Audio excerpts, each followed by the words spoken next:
Excellent. Okay, got it. Got it.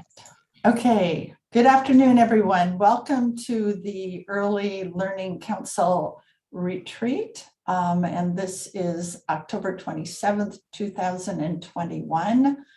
And I'm going to ask Remy to call the roll, please. Yes, of course. Angie Blackwell. I'm here. Katie Brooks is excused today. Peter Buckley. Here. Ann Kubish. Here. George Mendoza will be arriving a little bit later, so we will mark him present when he comes. Dr. Peg Miller. Here. Kali Thorne Ladd.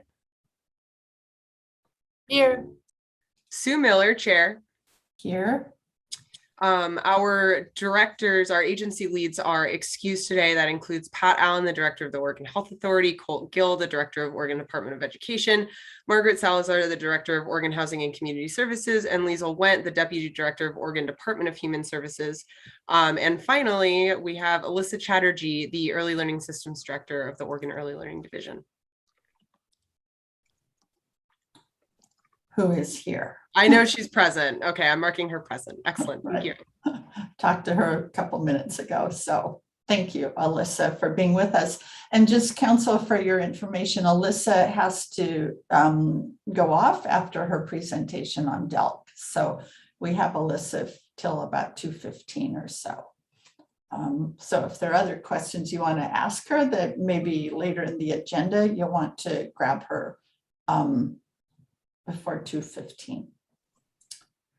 So yeah, I'd love any reflections on yesterday's meeting that council members want to offer. If you, having now had 20 hours to recover from the 4-hour Zoom meeting, any thoughts that you want to share that we didn't talk about yesterday at the end of the meeting?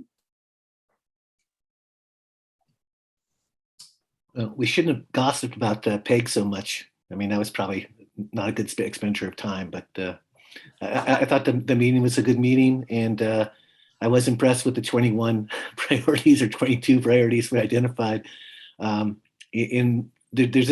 a lot to do, a lot to focus on, but I think we're moving in a good direction. Thanks, Sue. Yeah, thank you, Peter. Yeah, we didn't spend a lot of time talking about you, Peg, just so you know. Probably deserved it. It was like 0.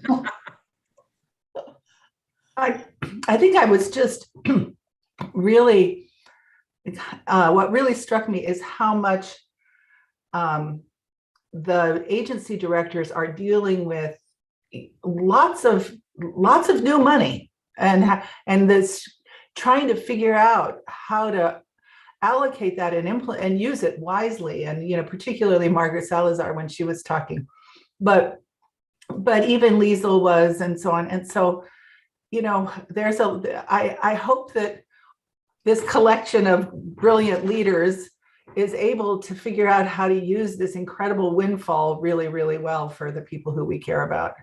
They're under a lot of pressure to do it, and I know that they're the best people possible to do it, but I was really struck by that yesterday. Right, good point, Anne. Imagine having your department double within a biennium. Right. Which was Margaret. Incredible. And we'll hear from Alyssa shortly about DELC, but I know she's hiring new staff as fast as she can. Well, everybody is. It's if they can find them. Yeah. And we all know that this is happening, but when you hear Margaret saying that she's gone from 17 million to 300 million in rental assistance, and you know, and their agency has doubled in size, and you know, and we all know nobody has capacity, nobody can hire people. It's just kind of overwhelming. Right. And it's such a clear indicator of why they're struggling to get the money out the door. You know, you just can't ramp up that fast. Yeah. Yeah. They're all facing that, including the ELD, I know. Well,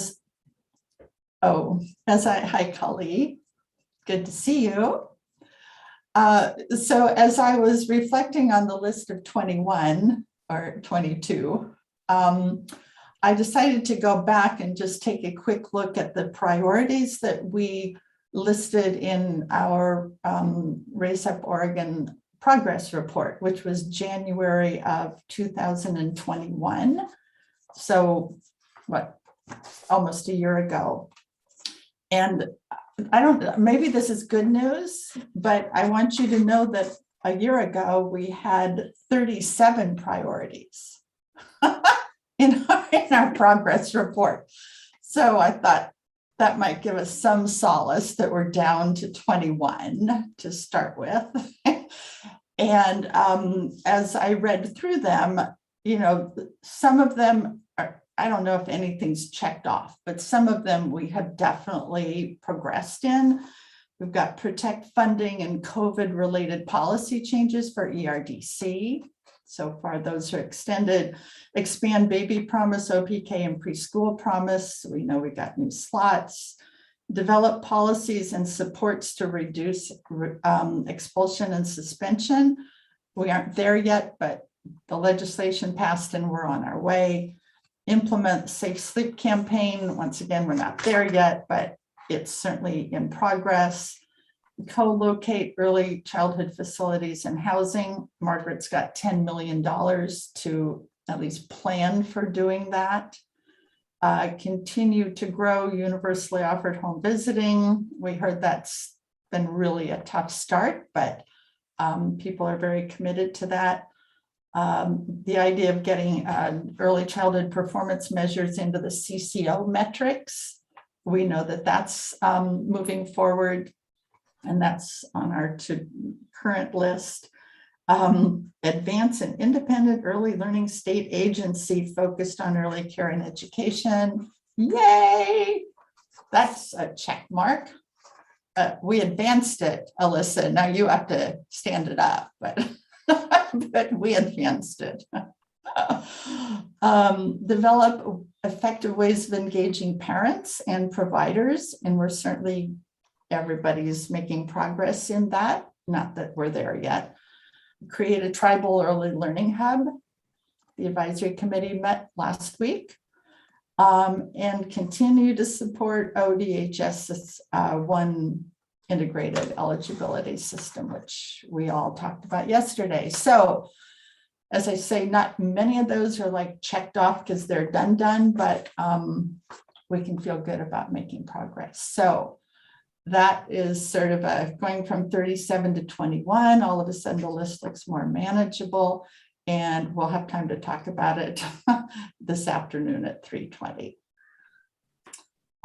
Any other comments? Because if not, Alyssa, I think we'll just go ahead and throw the ball to you. I'm ready when you are. Okay. Let's go for it. Okay. Let me share my screen real quick. Ignore all the tabs I have open. So Alyssa, let me just say a couple of things as we head into DELC, Yes.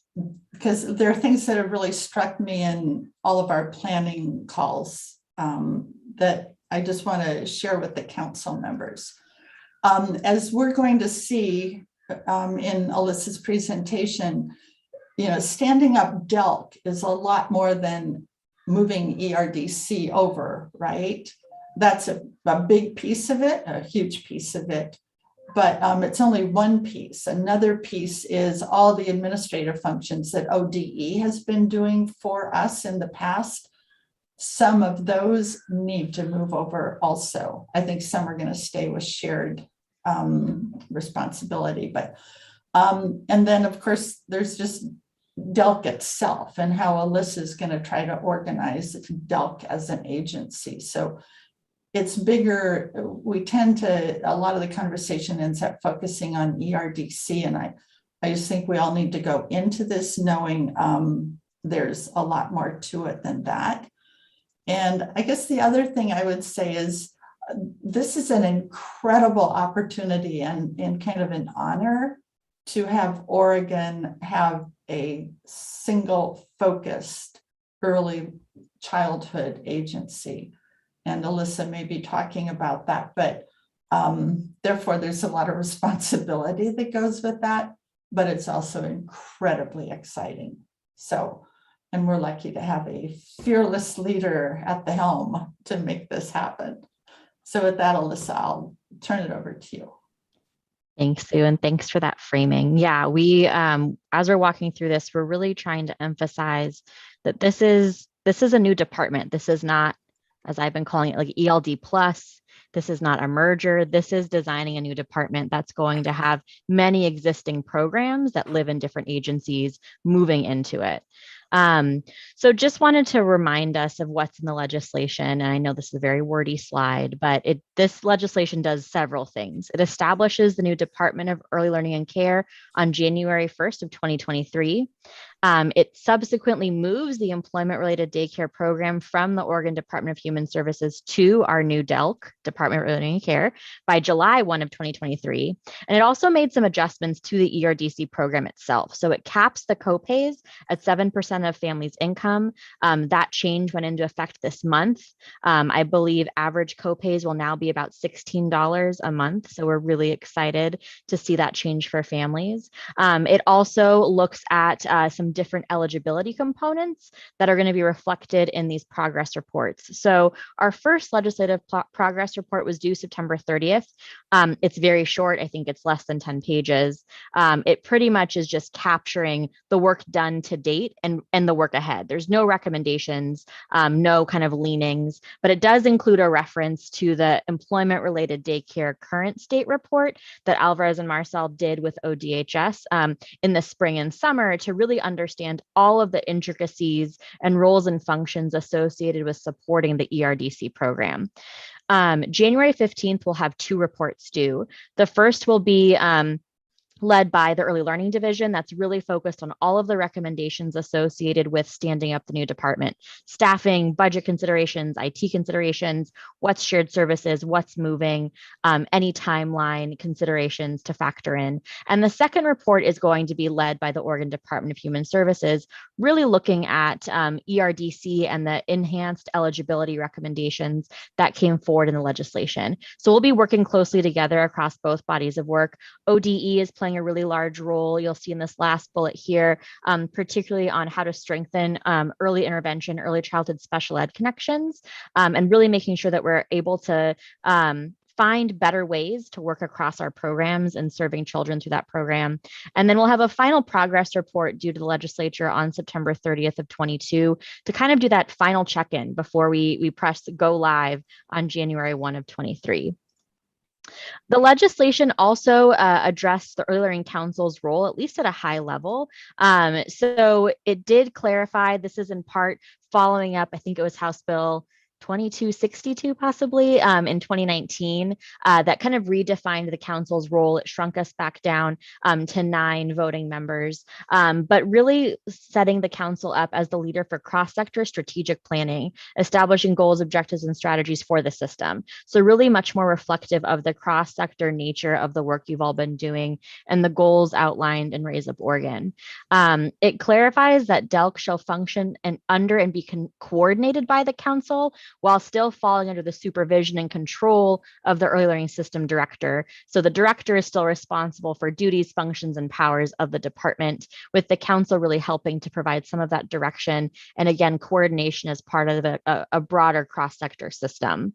It does clarify that the council shall adopt rules necessary for administration of programs. That's already been required, but you'll see that the council is listed alongside the State Board of Education, Employment Department, Department of Human Services, and Oregon Health Authority when rules are being adopted that basically affect early childhood programs. So the council really being consulted in those spaces, and again, looking at those cross-sector strategies.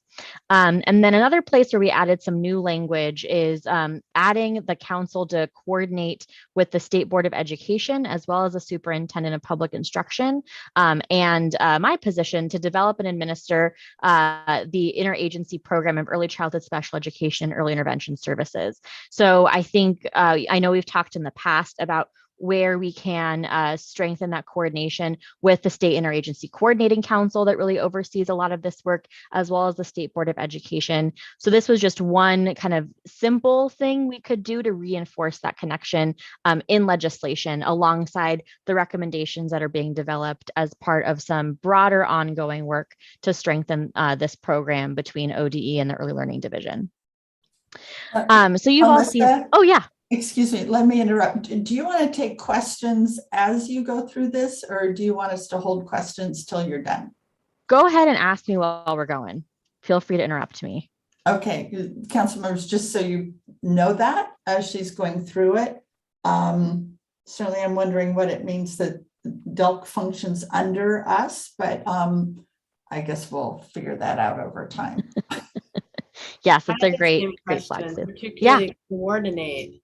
I was like, what are we coordinating for DELC? So but we don't have to address that all right here, but I have the same question. Yeah, I'd be happy to follow up. I don't remember anymore what the shift was between the council's role with ELD versus DELC. So I'd be happy to kind of look that up, and we can kind of compare side by side where the shift is between that.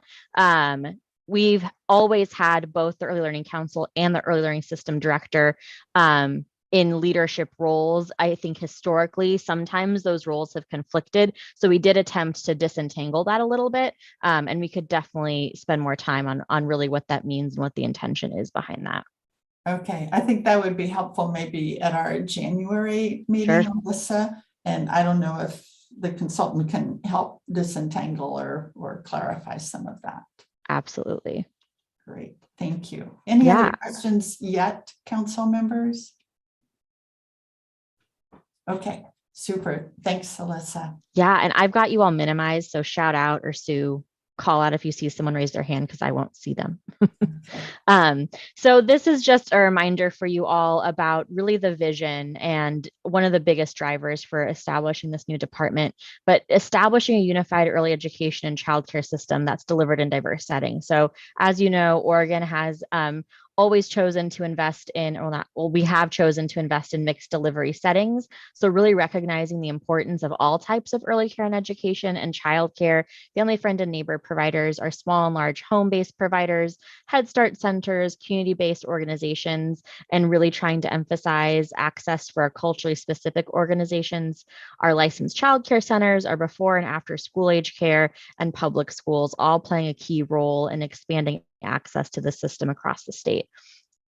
So with all of this in mind and all of the kind of goals associated with this legislation, we wanted to just provide a quick high-level timeline as to where we are right now. So as I mentioned, spring and summer, we're really focused on understanding everything associated with the ERDC program. We did a sort of less deep, but a high level understanding of the Early Learning Division current state, and have some really great recommendations from Alvarez and Marsal A&M in terms of what are some quick and easy wins, changes that we can make right now to make sure that we're starting strong. And then what are the more future state considerations that we have to keep in mind as we're building and designing this new agency going forward. So you can see here, we're really just getting started into that future state operating model and organization work.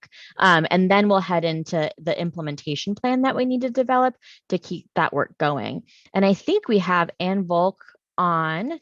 And Ann, if you wanted to introduce yourself and add anything from the A&M perspective, that would be great. Well, thank you so much, Alyssa, and very nice to meet you, council members. My name is Ann Volk. I am a senior director with Alvarez and Marsal, and supporting Alyssa and team specifically as it relates to the DELC design project. I think overall, in the bigger picture, we are working to very quickly to understand all the implications as it relates to transitioning programs from both agencies or departments today, and then also really how DELC needs to be designed in a way that can work towards strategic goals as well as be efficient and effective in delivering those overall programs and services that are intended. So I would just say I echo Alyssa's points. We are working through mission, vision, values, starting to look at the overarching operating model of the future, as well as start to pinpoint what will be important as it relates to the organizational design.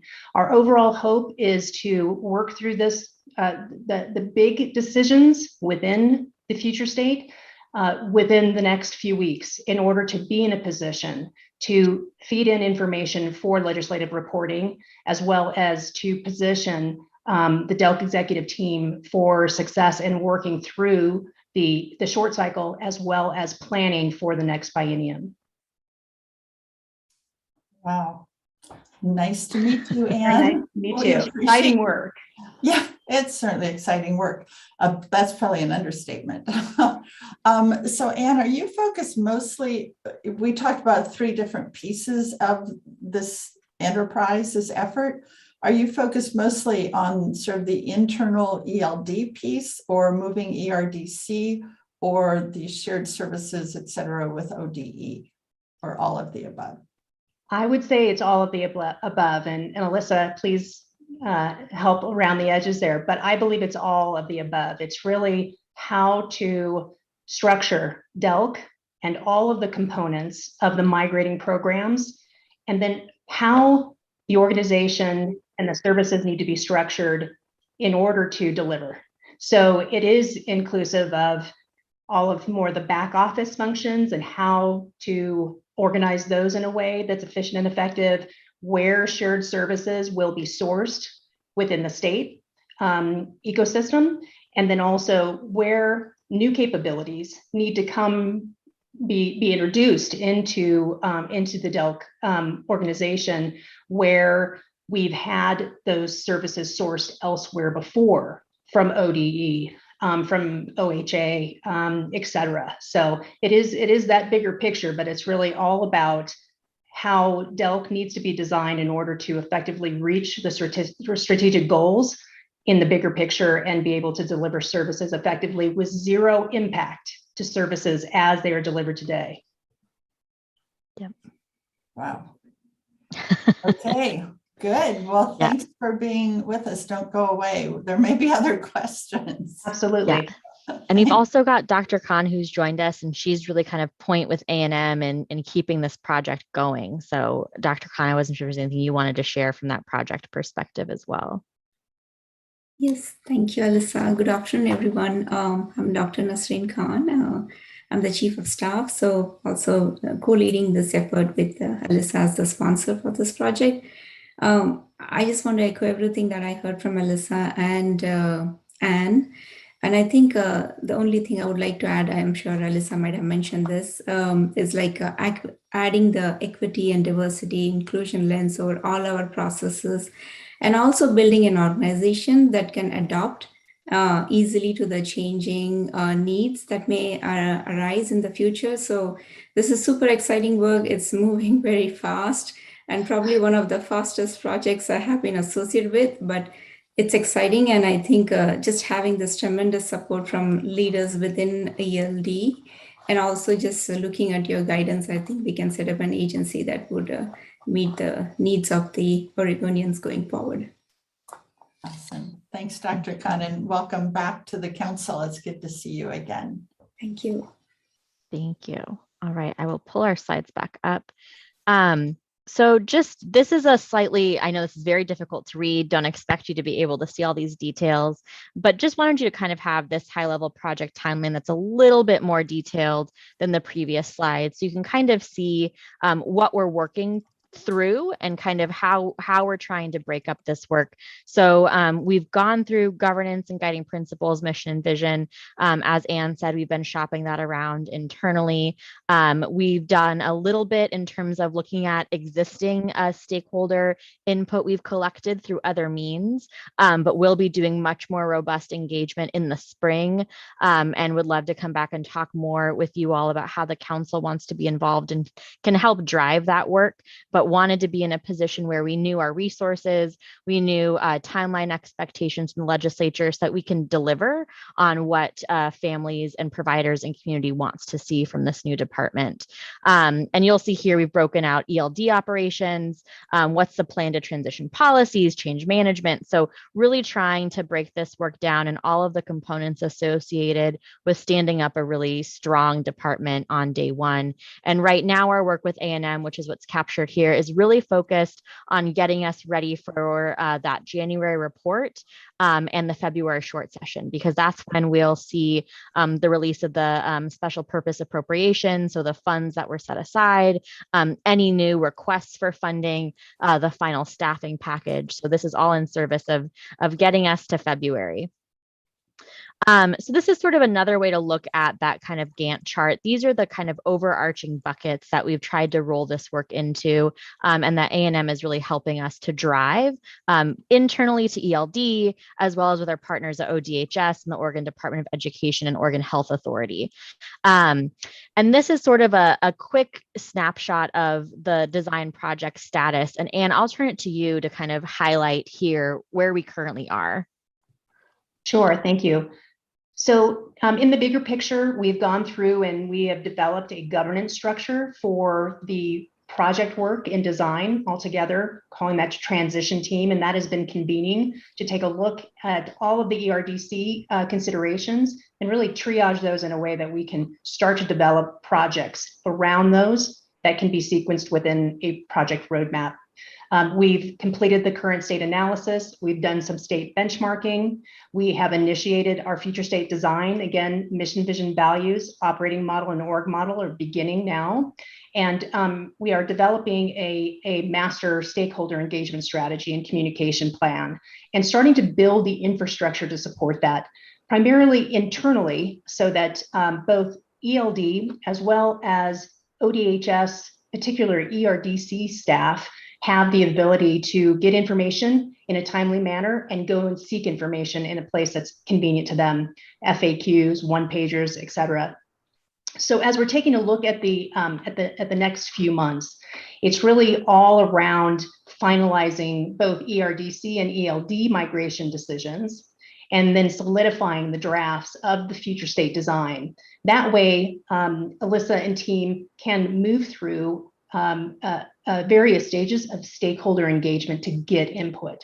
Alyssa has been very specific about the desire to really co-create. And so we're taking that as a guiding principle and establishing a really clear plan on stakeholder engagement over time. We are moving through and starting to build this portfolio of projects that will become the overarching implementation plan for the agency, to allow all the pieces and parts of that planning to be executed in order to reach January 1, 2023, when DELC agency is stood up, as well as to meet the expectations for fully migrating ERDC by the 1st of July in 2023. And then, as Alyssa had mentioned, we're working towards getting all of that input collected and organized in a way that we can draft the January 2022 legislative report, and then begin to work through the inputs for the short session in February of 2022, and begin to socialize that as well. Thank you, Anne. So a lot going on. Are there any questions about that kind of breakdown of the process? Alyssa, this is Peter. I'm a one trick pony on this, but I hope when the future state budget is modeled, it's a state budget that looks at what the full cost of a robust, comprehensive, complete early childhood system that pays workers a living wage and benefits. Yeah, thanks, Peter. So this is going to be an agency budget, right? So there's limitations in that it's going to reflect what DELC touches and oversees. But I am aiming to really be very clear about what it takes for the department to be successful. What capacity do we need? What types of positions do we need to do this work? And if we don't get it, and we know as you know, Peter, we never get everything we ask for, but what are the risks associated with that? And where can we see some potential for work slowing down or prioritization that might have to happen if we're not able to be staffed the way we need to? But I think part of that will be making sure that we have teams that are robust enough to be doing exactly what you said, and making sure that we are looking at the workforce externally and helping to support a system that is comprehensive in supporting the whole child and family, as you mentioned. Thank you. Yeah. So Alyssa I'm not sure who answers this question, maybe Anne. I'm wondering what else is going to need to happen for the short session. I think I understand you need approval of some new positions.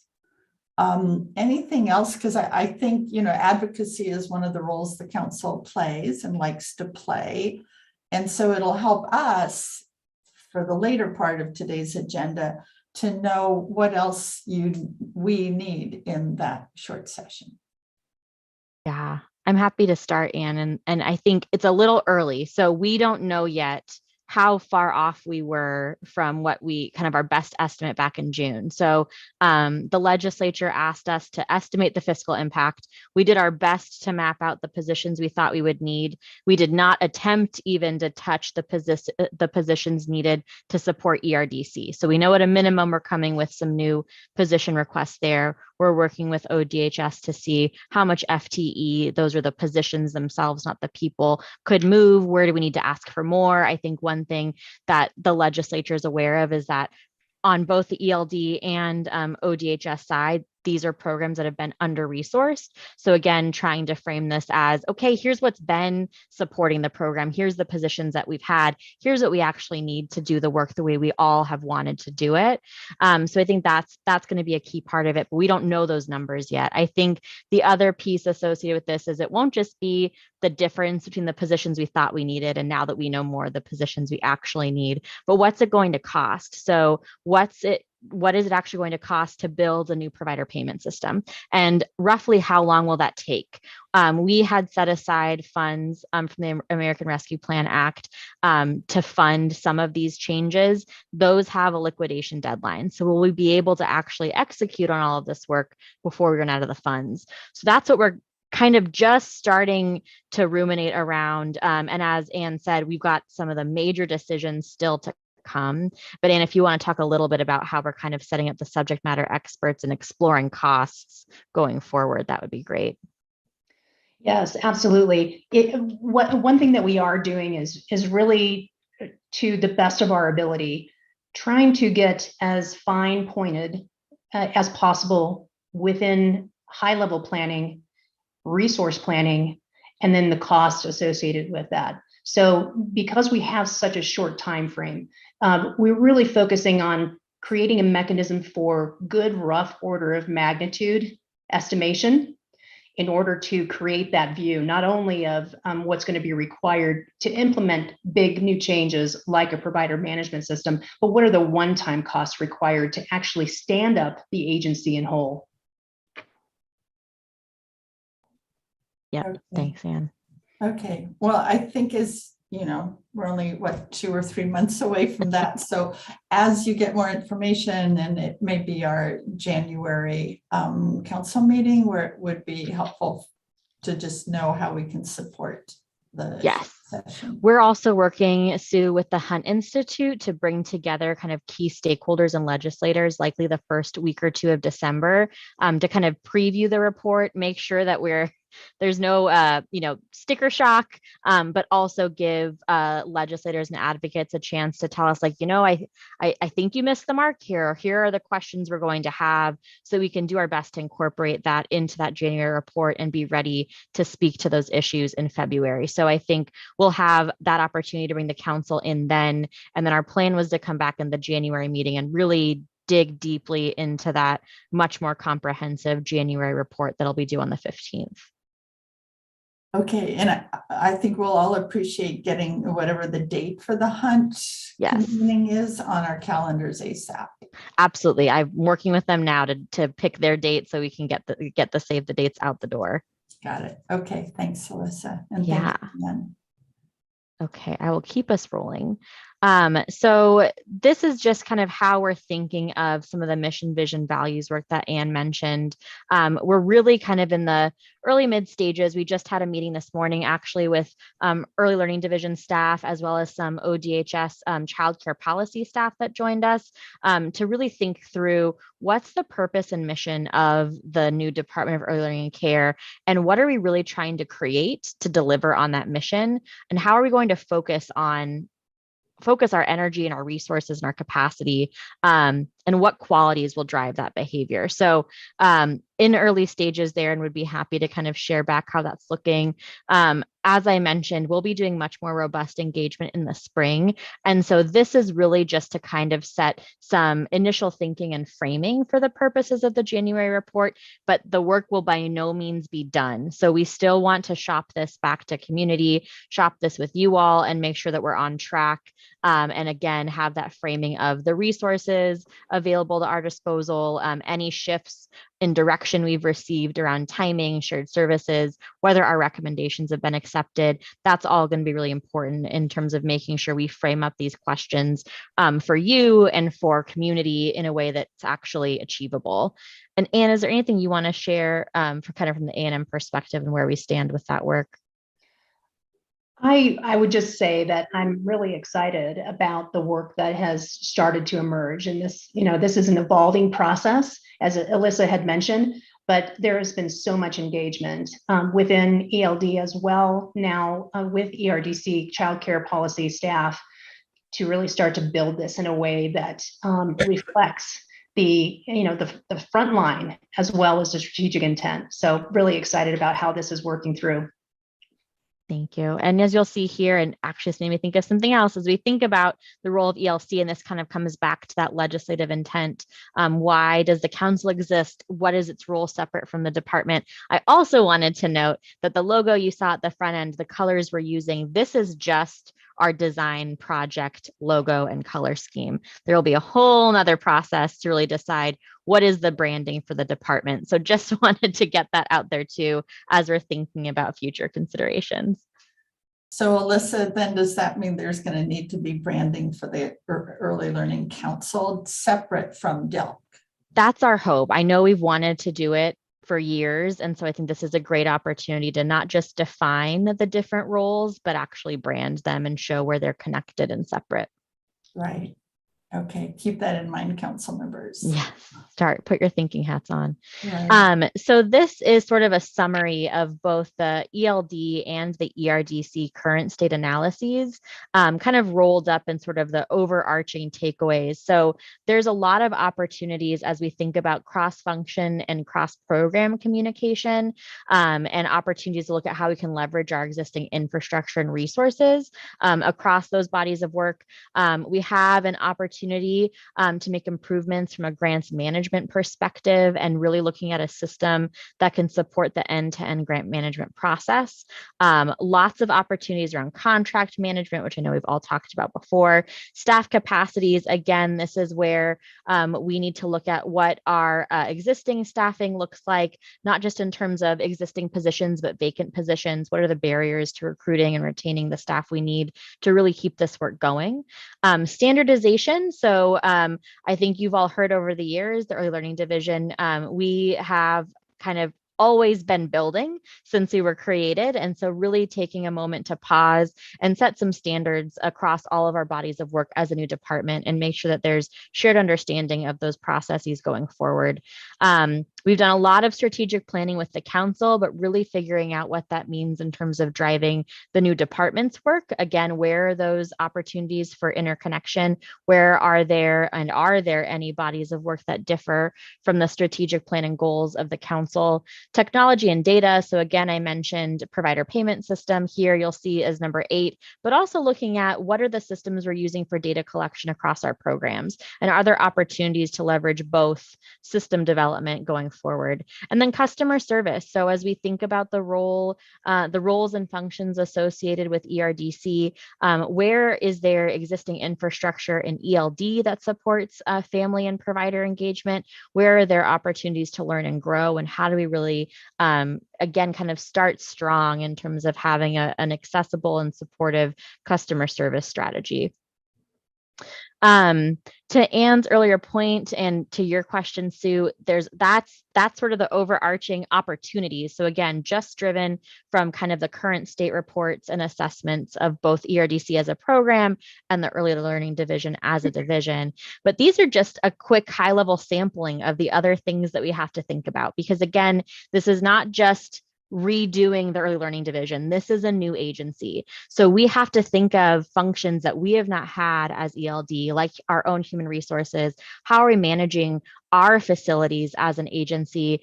Auditing functions, budgeting, procurement, grants management. We have to build our own or find a solution to provide IT systems, help desk support, having an electronics grants management system so that we're not cutting paper checks. And then all of the functions associated with ERDC. And this is by no means an exhaustive list, but we have to be able to pay providers. We have to design and define the policies associated with this program, look at eligibility coordination. I know we mentioned the one system yesterday. There's also a lot to do with collecting overpayments and hearings. And so just a lot of work here that we're working through piece by piece across our teams to make recommendations towards. And this is just a quick snapshot of what I've already mentioned. So we'll be doing this kind of emerging engagement in early December, again, to kind of preview that January report. And we've been focusing on that internal engagement as well between our agency staff.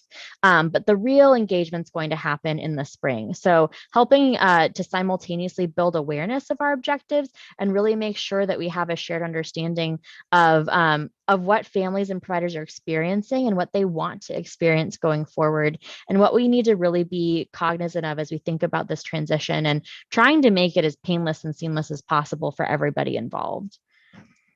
And then this is just kind of a flag. So we're committing to having frequent status updates. We're working internally on weekly or biweekly emails. We've created an internally facing page for kind of frequently asked questions about people's positions, reporting structure, things like that. We also have a web page on our website that is sort of the landing spot as we're making decisions or moving towards recommendations that can be available for awareness as well. This will also have just kind of our current progress and what are these kind of outcomes, and then any engagement events as we start to craft what those look like.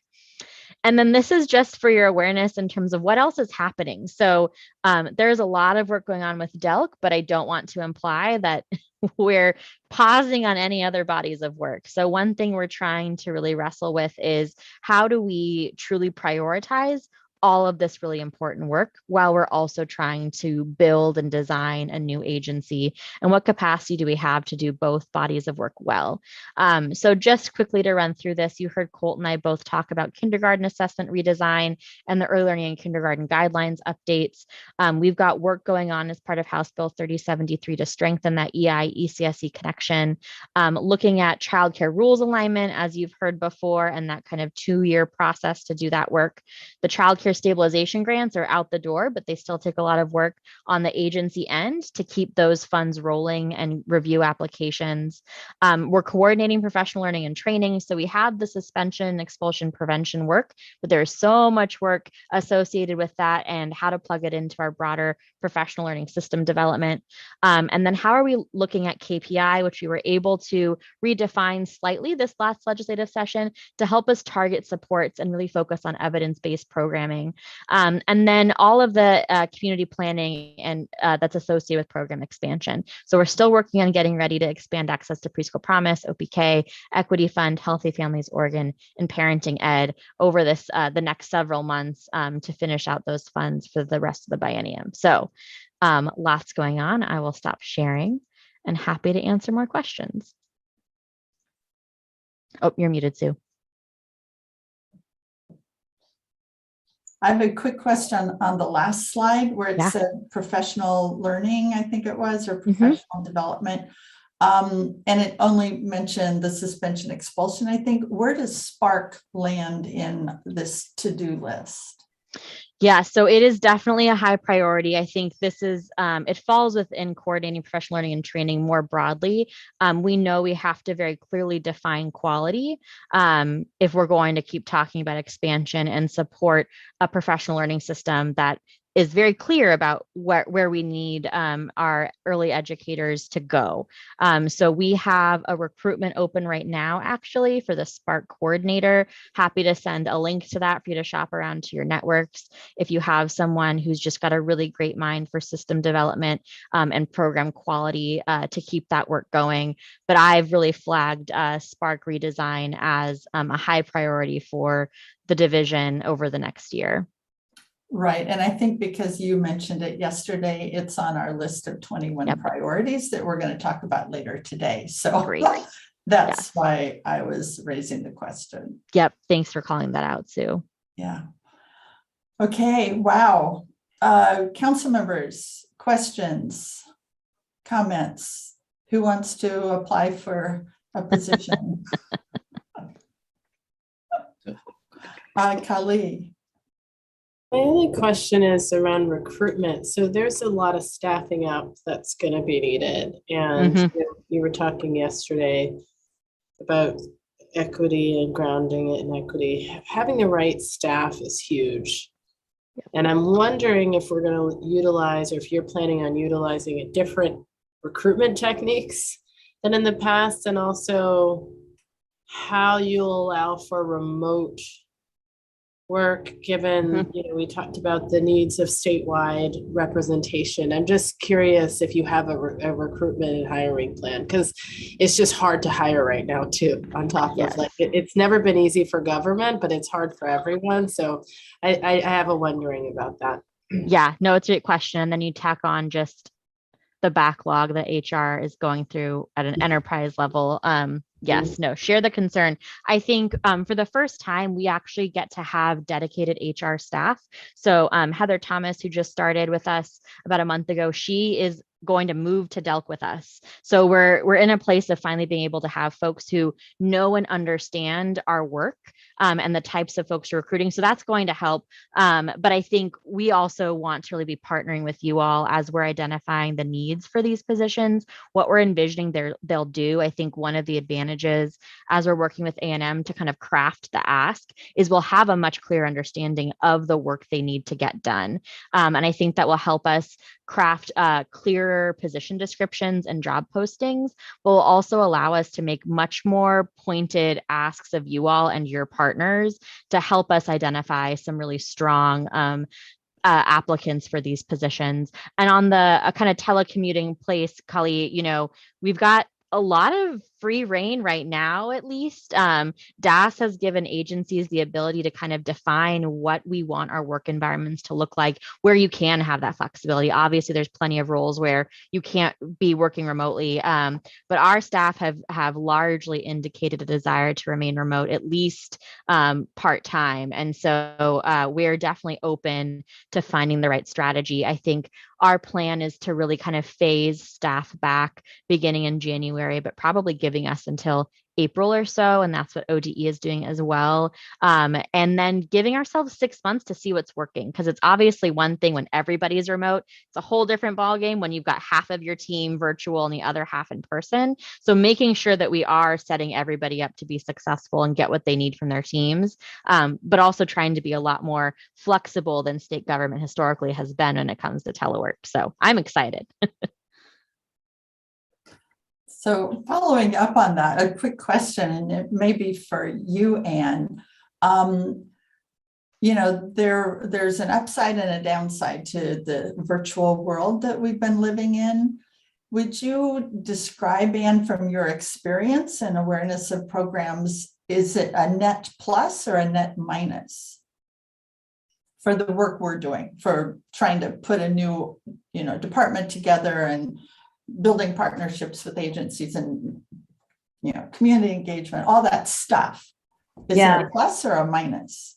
I don't know if you can classify it as a plus minus. What my experience has been, where in our model and in A&M has always been go to the client site, be with the client, interface with the client, because that's how we get work done faster.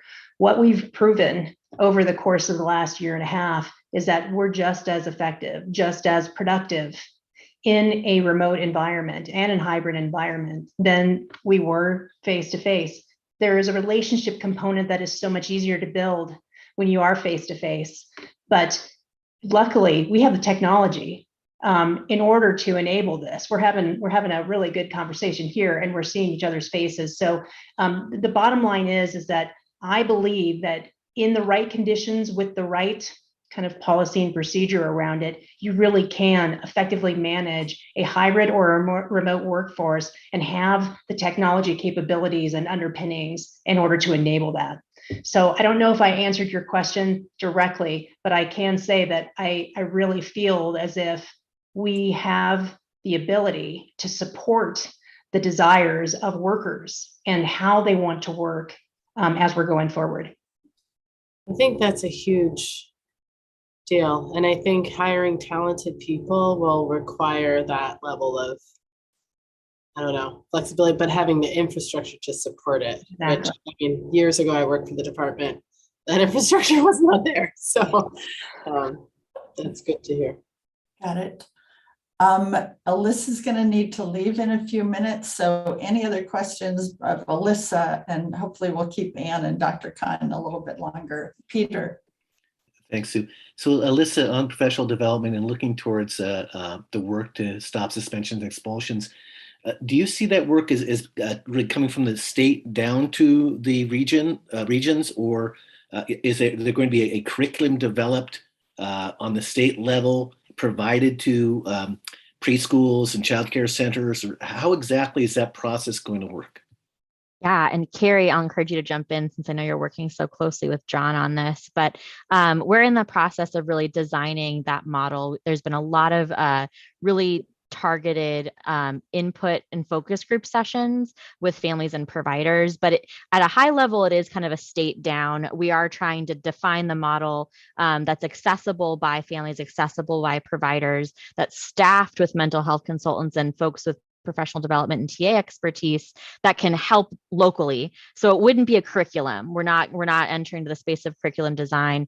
We're really trying to build a structure that's accessible and that can be responsive. But Carrie, if there's anything you kind of want to share as that work's been developing, that'd be great. I mean, it's interesting to think about because the legislation calls the suspension expulsion program has three components, right? It's asking ELD to look at professional development. It's asking it to look at the technical assistance providers that already exist, as well as develop a new cadre of infant and early childhood mental health consultation.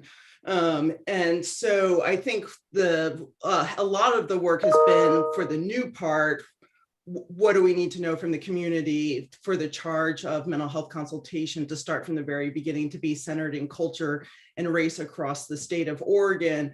The group has really been wrestling with, and the feedback from the communities has been, what's the intersection between a state system that can say there's a certain kind of support you're going to get, and we know what it is, and we know what it feels like, and the flexibility to modify it slightly so it fits the culture and race of the communities it's serving, that the consultants are of the communities that they're serving. And so figuring out how the funding works, what communities need, where do they need to participate, how do you support a statewide network so they can learn from each other and do their own professional development, while also maybe coordinating with other technical assistant providers who may already have relationships with providers, and then how to do an analysis of the training that exists and the training that's needed based on what was put in legislation around several items. So I think there's still a lot to figure out about, because at the end of the day, they were like, this is all about relationships, and this is all about communities and how communities view the social emotional well-being of children and the multiple things children are trying to communicate through their behavior. It's not just one thing that they're trying to communicate. So I feel like they're just, in a way, just beginning, even if the work that's most developed is thinking about the recommendations around the mental health consultation work.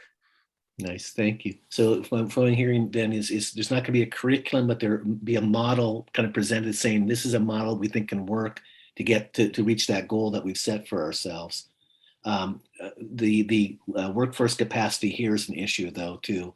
And I'm just wondering, is someone taking responsibility for that workforce capacity? Does that fall on us, or does it fall elsewhere in state government to be taking the lead on the workforce capacity? I think on the mental health consultation side, that was really one of the reasons why the legislature held back the majority of funds, is so that we could more fully share what the design is and what our plans are for developing that support regionally, right? Because we know there's a workforce shortage anyway, and then when we look at some of our rural communities, it's very difficult. So really looking at how we can build this in a way that recognizes and builds upon the knowledge and expertise that we know exists with so many early childhood professionals across the state, and help build up that mental health consultation expertise and really try to grow the workforce instead of waiting for that perfect person with all the experience already cultivated, but grow that depth of knowledge and understanding. I think OHA, I know, has resources to really focus on the behavioral health workforce in general. And so I think there is an opportunity to partner and with you all as the council to think about where are there opportunities to really focus on that early childhood and infant mental health consultation component of that sector as they think of workforce development for behavioral health more broadly. Great, thank you. Well, and I think Pat addressed that somewhat yesterday, right? I think he at least identified that as a cross-sector urgent kind of need. Mm-hmm.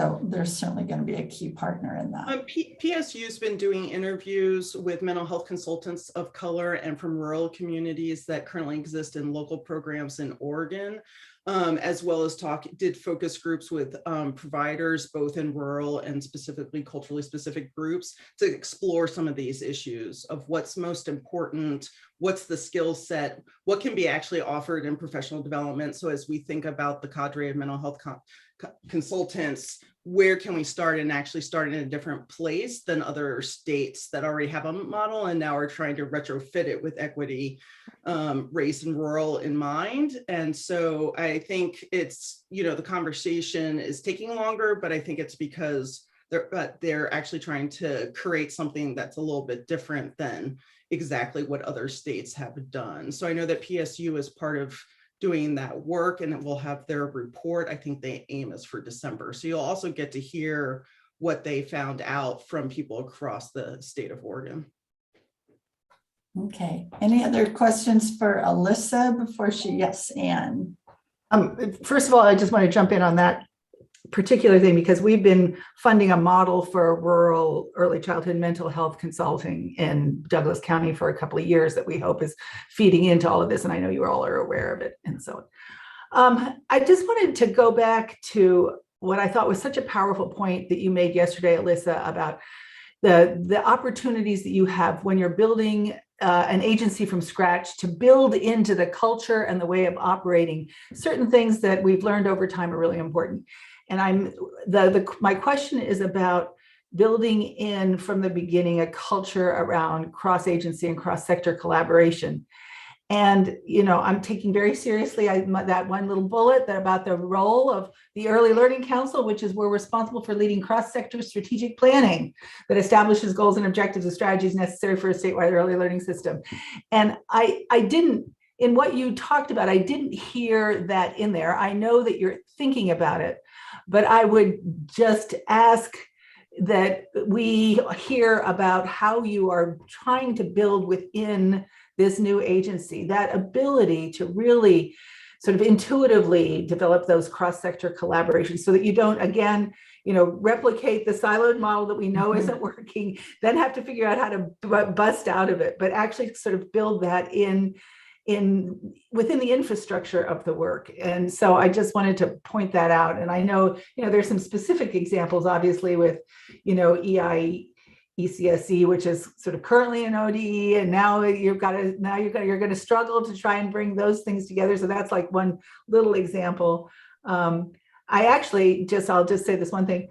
Even the image that you have on that slide of the unified system, it doesn't look like a unified system. It looks like a bunch of standalone things. So I think I would just like to encourage you to report back to us about how you're building that up from scratch and attending to that in the values and culture of the system that you're building.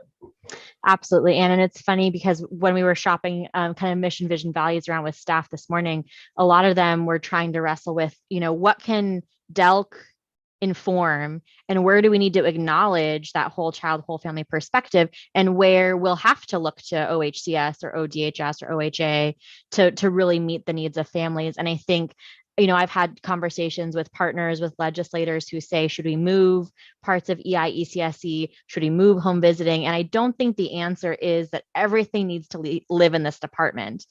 We don't want to create a mega department.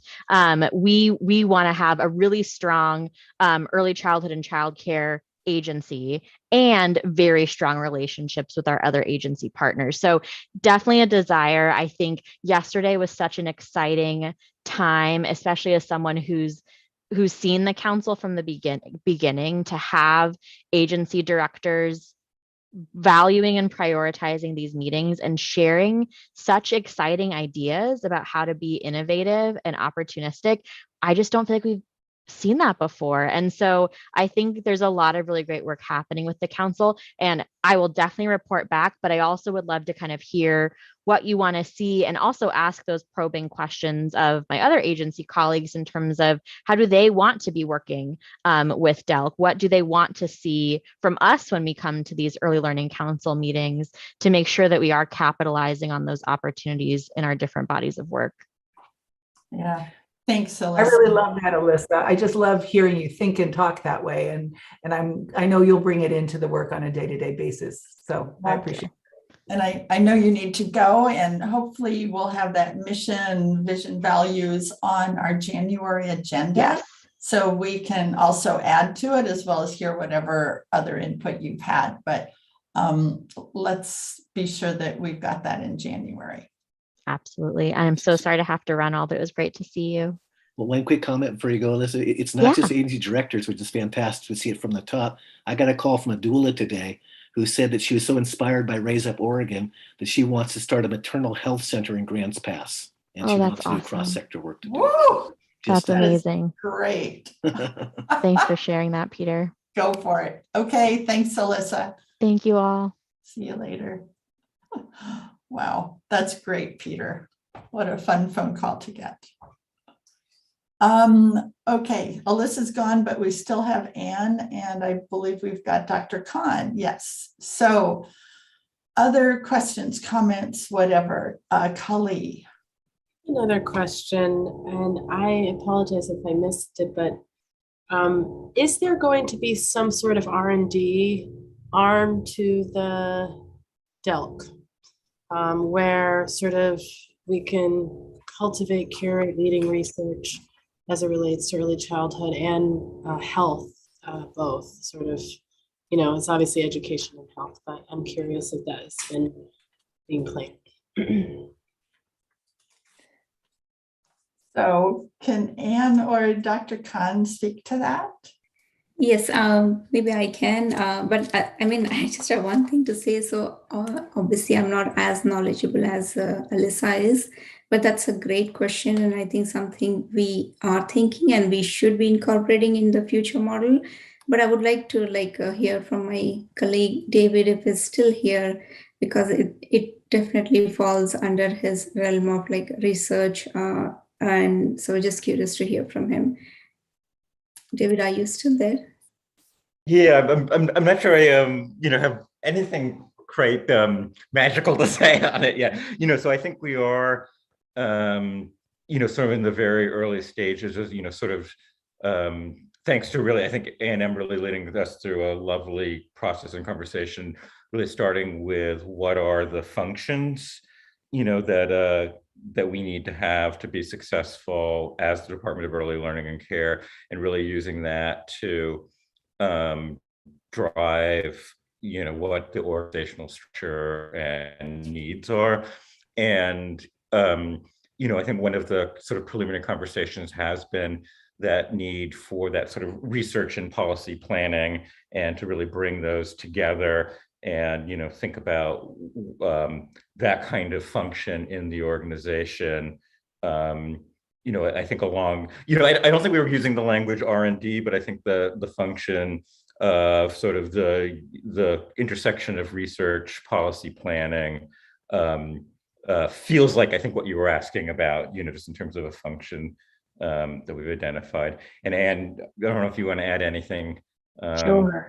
Yeah, absolutely. We think it's very, very important, not only just to understand how, the indicators for policy development and transformation, but also the ability to take a look at outcomes and really be able to see those. The flip side of that is actually more internally facing relative to DELC agency performance, is having the ability, having the data in order to, and then also defined KPIs and metrics about how we're performing as an agency and what services, how our services are being provided, what the experience is for family and providers, and how to really use that data in order to continually improve over time. So this is kind of that basis of efficiency, as well as continuous improvement, which is part of the foundational components of DELC design, not only there, but also within the mission, vision, values as well.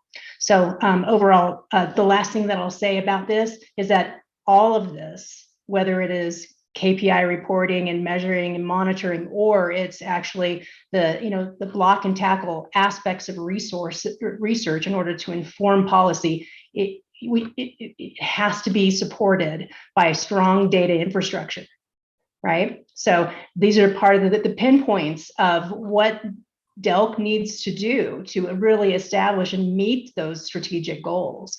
So this is another component of what we're thinking about in design and also planning for implementation. Yeah. Thanks, Anne and David. And I would just add, Kali, with your new hat on, that I know the Children's Institute is an incredible research organization and has been for years. So you have a lot of history in that. So I think it would be a great approach for the standing up of DELC to see where there are other research groups in the state that have that expertise and background that could also help as DELC gets set up in that arena. I have a feeling putting all of your heads together could come out with 1 + 1 being more than 2. So CI is a great partner. Hi, George, welcome. Hi, Sue. Hi, everyone. Thanks for jumping off your other meeting. Oh my goodness, moving chairs. Other questions of Anne or Dr. Khan or Carrie too, or David about DELC? I think my last one, and it's probably for you, Anne, is Alyssa had a slide about the council's role in this, which Anne just quoted a part of it, which was the strategic planning piece. And we'll talk about it in January. I know what this means, that it's going to function under and be coordinated by the council. And I'm just hoping that in all of the work that A&M is doing, that there's at least a little bit of a slice on translating that into reality, or actual, what's that look like on our work plan? I can say that we haven't had a specific conversation about that point yet. However, what I will say is that we will certainly have conversations internally coming out of this discussion, and just make sure that we have the right forums in the right sequence to make sure that we're hitting that point. So however that needs to come together within the next, within the next month, we should really put some focus on it and make sure that we have the right indicator of that direction, so that it can be properly planned within the context of the implementation.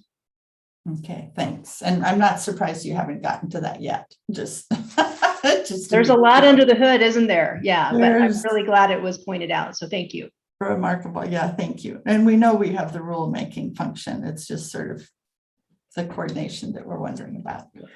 All right. Anything else from anybody? Anything anyone wants to offer? And Dr. Khan, anything we haven't asked that we should have? No. I don't think so. Just wanted to say thank you all. Yeah, Kali. Sorry, I have a lot of thoughts in there. One other thing when we're talking about cross-agency interactions that has come up in the past is just there's also four student success committees that are focused on different culturally specific groups, and I believe there's an LGBTQ one as well. And it has been a struggle to intersect early childhood data in particular with the efforts that are happening in the student success committee. So figuring out a way for there to be cross-functionality also, not just with departments, but with these like department tables that have been set up through legislation, I think is very important because we look to the departments to inform the data, and it has been absent almost in the early childhood space. So that's a big deal. I've sat on the Black Student Success Committee since its inception, and that has been a challenge. Okay. Yeah, good point. Other great partners and resources for information and access to people. Okay.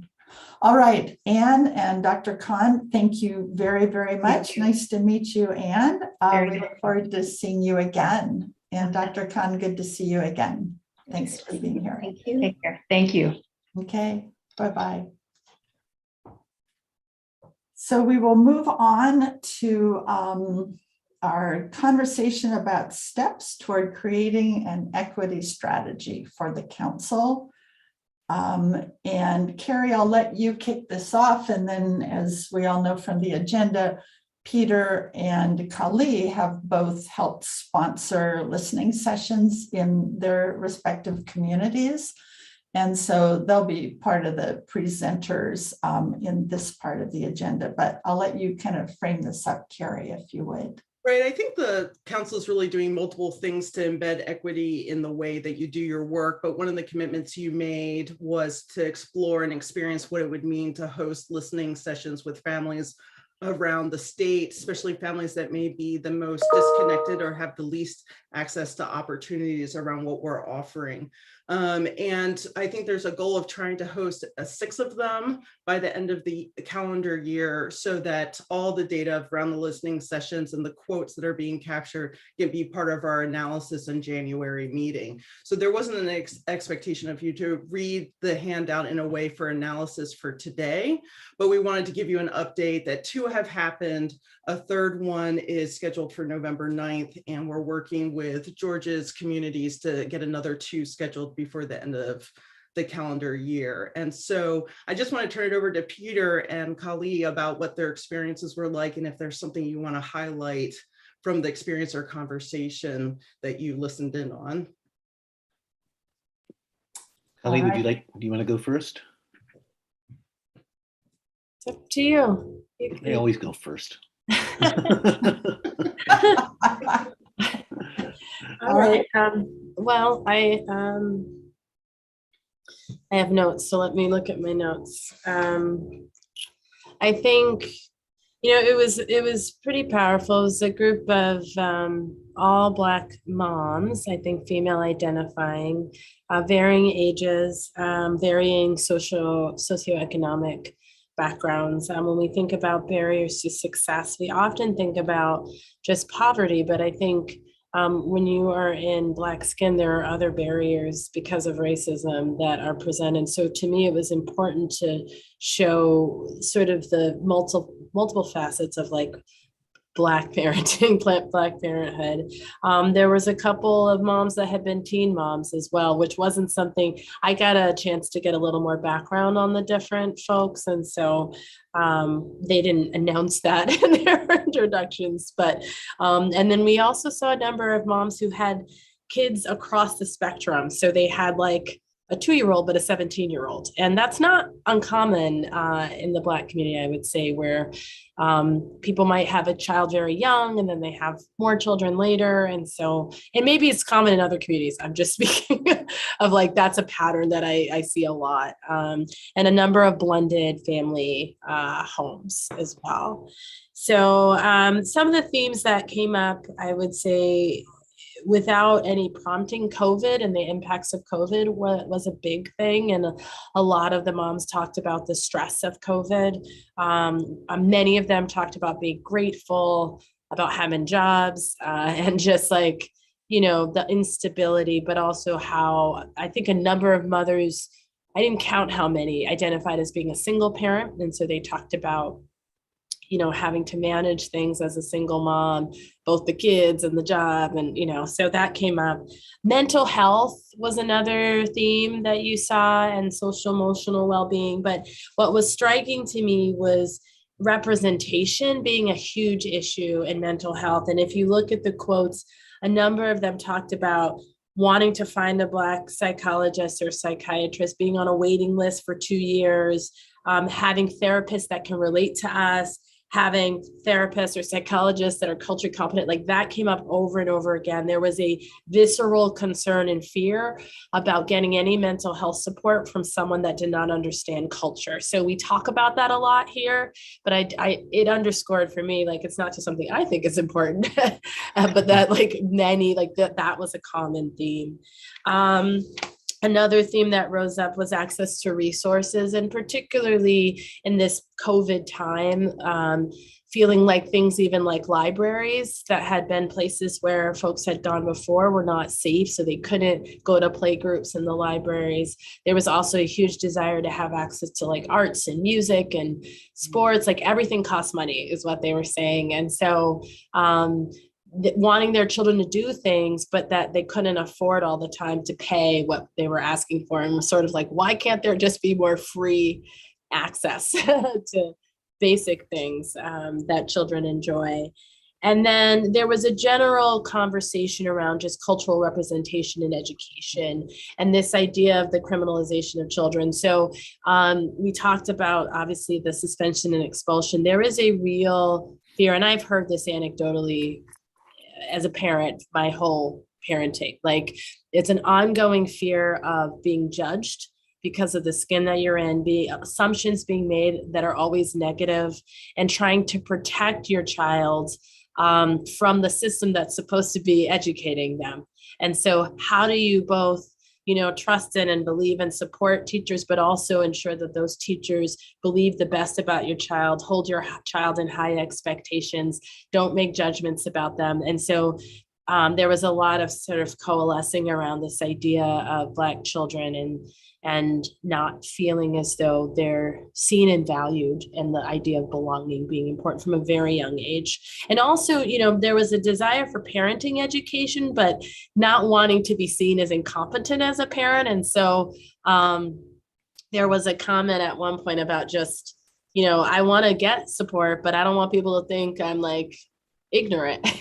So, and I was reminded, the other thing that came up that was a surprise to me, I would say, and this is on COVID, but it's relevant because of what's happening at the state level, a lot of discomfort around vaccines for young children. And this idea that when my child turns 5, they're going to have to be vaccinated.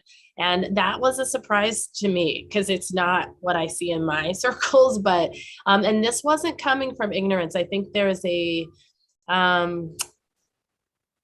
sort of belief or assumption that like, oh, you know, these ignorant people don't know that. Some of them quoted like research and articles they had read, and that just not having comfort with vaccinating their 4-year-old or 5, you know, when they turn 5, like this idea that in order to go to school, they'll have to get them vaccinated. So I actually supposed to meet with Lindsay Capps because I didn't expect that as a thing. And it wasn't one or two, it was multiple people. And I thought, oh my gosh, like I don't know what that means for like mandating vaccines and how they're going to educate parents, but there was a lot of fear about whether it was safe. And apparently there are different resources that suggest, I mean, some of the logic is like, they don't have a high risk of dying from the disease. So why are we going to put this in their bodies, kind of thing? And, you know, I think residue of just things are tested on non-Black people often. And so could there be an adverse impact to our children because of genetic whatever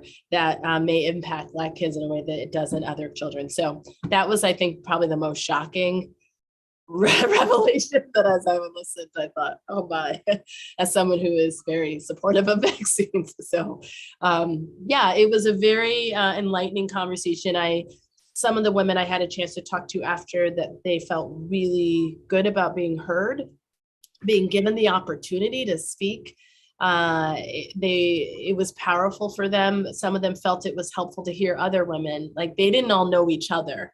So they appreciated, like, I think the validation of some of the thoughts and feelings that they heard, knowing that they weren't alone in them. So yeah, I really enjoyed being able to sit in and listen. So that's my thought. Well, thank you for pulling that group together, Kali. Yeah, and I read through the comments and I was quite taken by the fact that so many raised concerns about the vaccination for kids. Yeah, I'm glad you're meeting with Lindsay. Cool. Okay, let's hear from Peter and then we'll open it up for conversation and questions. We had a smaller group. We had a lot of people who didn't arrive as they had hoped to. So we had a new dad, a new mom, and then a single mom with a 7-year-old. And Sherry did a wonderful job connecting with the 3 parents, and really just the conversation just flowed. I mean, it's. I think, like Kelly said, people just like being asked to be, can I tell my story? And they get to tell their story. And what really came out for me was particularly from the moms, the feeling that they were, I don't know how else to phrase it, treated with disrespect from the healthcare providers in our region, which is really disappointing to hear. They both felt that while they're pregnant, they had good support. But once the baby was their responsibility, they felt talked down to. They felt dismissed. There was one of the moms was struggling with postpartum depression, and she was basically told, "Well, good luck finding a therapist." That was kind of how she felt that she was responded to. So that was probably my biggest takeaway from that. Is I feel now a responsibility. I have to sit down with both Asante and Providence folks that I work with and say, this is the feedback I got, and you need to hear that feedback because it was very disconcerting to hear. Childcare, huge issue. I mean, just when the couple had the mother-in-law was able to take care of their baby while they worked, but if the mother-in-law, she lives up in the mountains, if it snowed, they don't have childcare because then the mother-in-law can't come down. So they can't afford it. Even if it was available, they can't afford it. So that is a huge strain on them in just their thought process. Access to basic services. The couple that lived in Medford felt that they had, pretty easy access. The woman who lived in Phoenix didn't feel so much. She didn't have a car herself, so that was a real struggle for her. She talked about her struggles, even work with DHS because trying to get connected with DHS services. She felt she lucked out and had a caseworker that really cared and that really does outreach to her and keeps in touch with her via text and stuff. So that kind of relationship was very positive. And they kind of emphasized all the way through the discussion, no surprise, that it's having someone they can trust. That's important. They don't really trust because of their experiences, they don't trust the healthcare system, and they didn't feel like many of the families they know trusted the healthcare system to treat them well, that either the expense was going to overwhelm them somehow, or that somehow they would just be kind of a cog in the system and not be treated well. So again, we've done so much work with the healthcare system. It was hard to hear that information. So I do feel compelled to to again pass that on to the people in healthcare that I work with, saying this is the feedback we got. Outside of this discussion, we have our Family Advisory Council, and I mentioned the kind of summary of this discussion of our Family Advisory Council. And the woman is the chair of the Family Advisory Council, said that she felt the exact same way. She felt that she was disrespected by the healthcare folks after she had her baby. So it's that was the biggest takeaway for me. We have another group coming up on November 9th, as Carrie, with UNITE, which works with Spanish-speaking farm working families. So that will be a very interesting one to hear from as well. And we found a facilitator. We're going to run the group in Spanish. We found a language service that said that they could provide up to 200 languages. So one of the things that we could think about for future next steps, or if someone wants to host a sixth one, is there a group of parents that speak another language that is often hard to hear from, and we could try. So if Peter and I like the language service and how it goes on November 9th, it's a possible resource that we could use with other languages. So we'll keep you posted. We're gonna run it in Spanish. We're gonna have a simultaneous interpretation into English, so that some of us just have a sense of what's going on. We've told them not to slow down the conversation for perfect interpretation for us, because we'll use the transcript and the quotes to do that. But we'll let you know, because we've taken this up a notch from how we've done other sessions in other languages. So we'll keep you posted on what we experience and how it goes. And Cully and Peter, did you both provide gift cards, or how did you handle the compensation for the families? So it was easy. Bill provided $75 bank cards for participants. I just gave them the email addresses. Yeah, Bill did that for us, but I framed it as an honorarium for their time. I didn't want them to feel like they were getting, I don't know, a handout. I wanted it to be very much linked to your time is money, and we honor your time. So yeah. That's how I agree. All the messages to the families have been honorarium to respect the time that they gave to us and spent with us. And then the organizations that have been helping us organize and recruit families are getting a stipend from BUILD. So this is part of what makes Oregon a partner state and some of the funding that we have. So I think if we want to do this long-term and on an ongoing basis, we'll have to think about funding and how to support this process. But in the meantime, we're happy to have some of the resources go to this kind of listening to community process. All right, thank you, Carrie. Obviously, BUILD is an essential partner in this. So questions of Peter and Cully, or reactions, thoughts? As I was telling Sue when we had our phone conversation, when I first read or heard about Peter's comments about the medical system, again, I think my first response, because that's what I do, and I always feel like good relationship with my patients, was kind of defensive.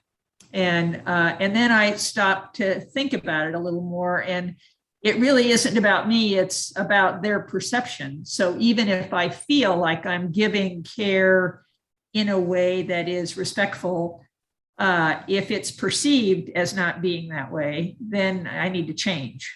And I think that's kind of the way to deliver that message to healthcare providers, because it speaks a little bit to Cully's comment about the vaccines, that it's hard to imagine that someone wants to give their child something that is, I believe, very safe, and I think has been well vetted, but is still kind of very new if they don't have a good, trusting relationship with their healthcare provider. So, and the American Academy of Pediatrics has looked at that and actually uses that as sort of a gold standard for how to promote vaccination progress, is the relationship that families have with their pediatrician or their healthcare provider. So if there's a way we can make that stronger, not only is that respecting people and accomplishing what I would venture to say 99% of healthcare providers want to do. They want to have a good relationship with that family. It also is going to promote their willingness to get healthcare, to believe the healthcare provider when they talk about developmental kinds of issues, when they suggest parenting classes, and kind of normalize all of that. So if there's a way that we can make that better, I am certainly happy to take whatever information we get back to the Oregon Pediatric Society and help to promote those strategies to make better connections with families. Thank you, Peg. Thanks. And I think Peg's comment also brings up the question that we raised way back when we started talking about listening sessions, which is, what's the follow-up?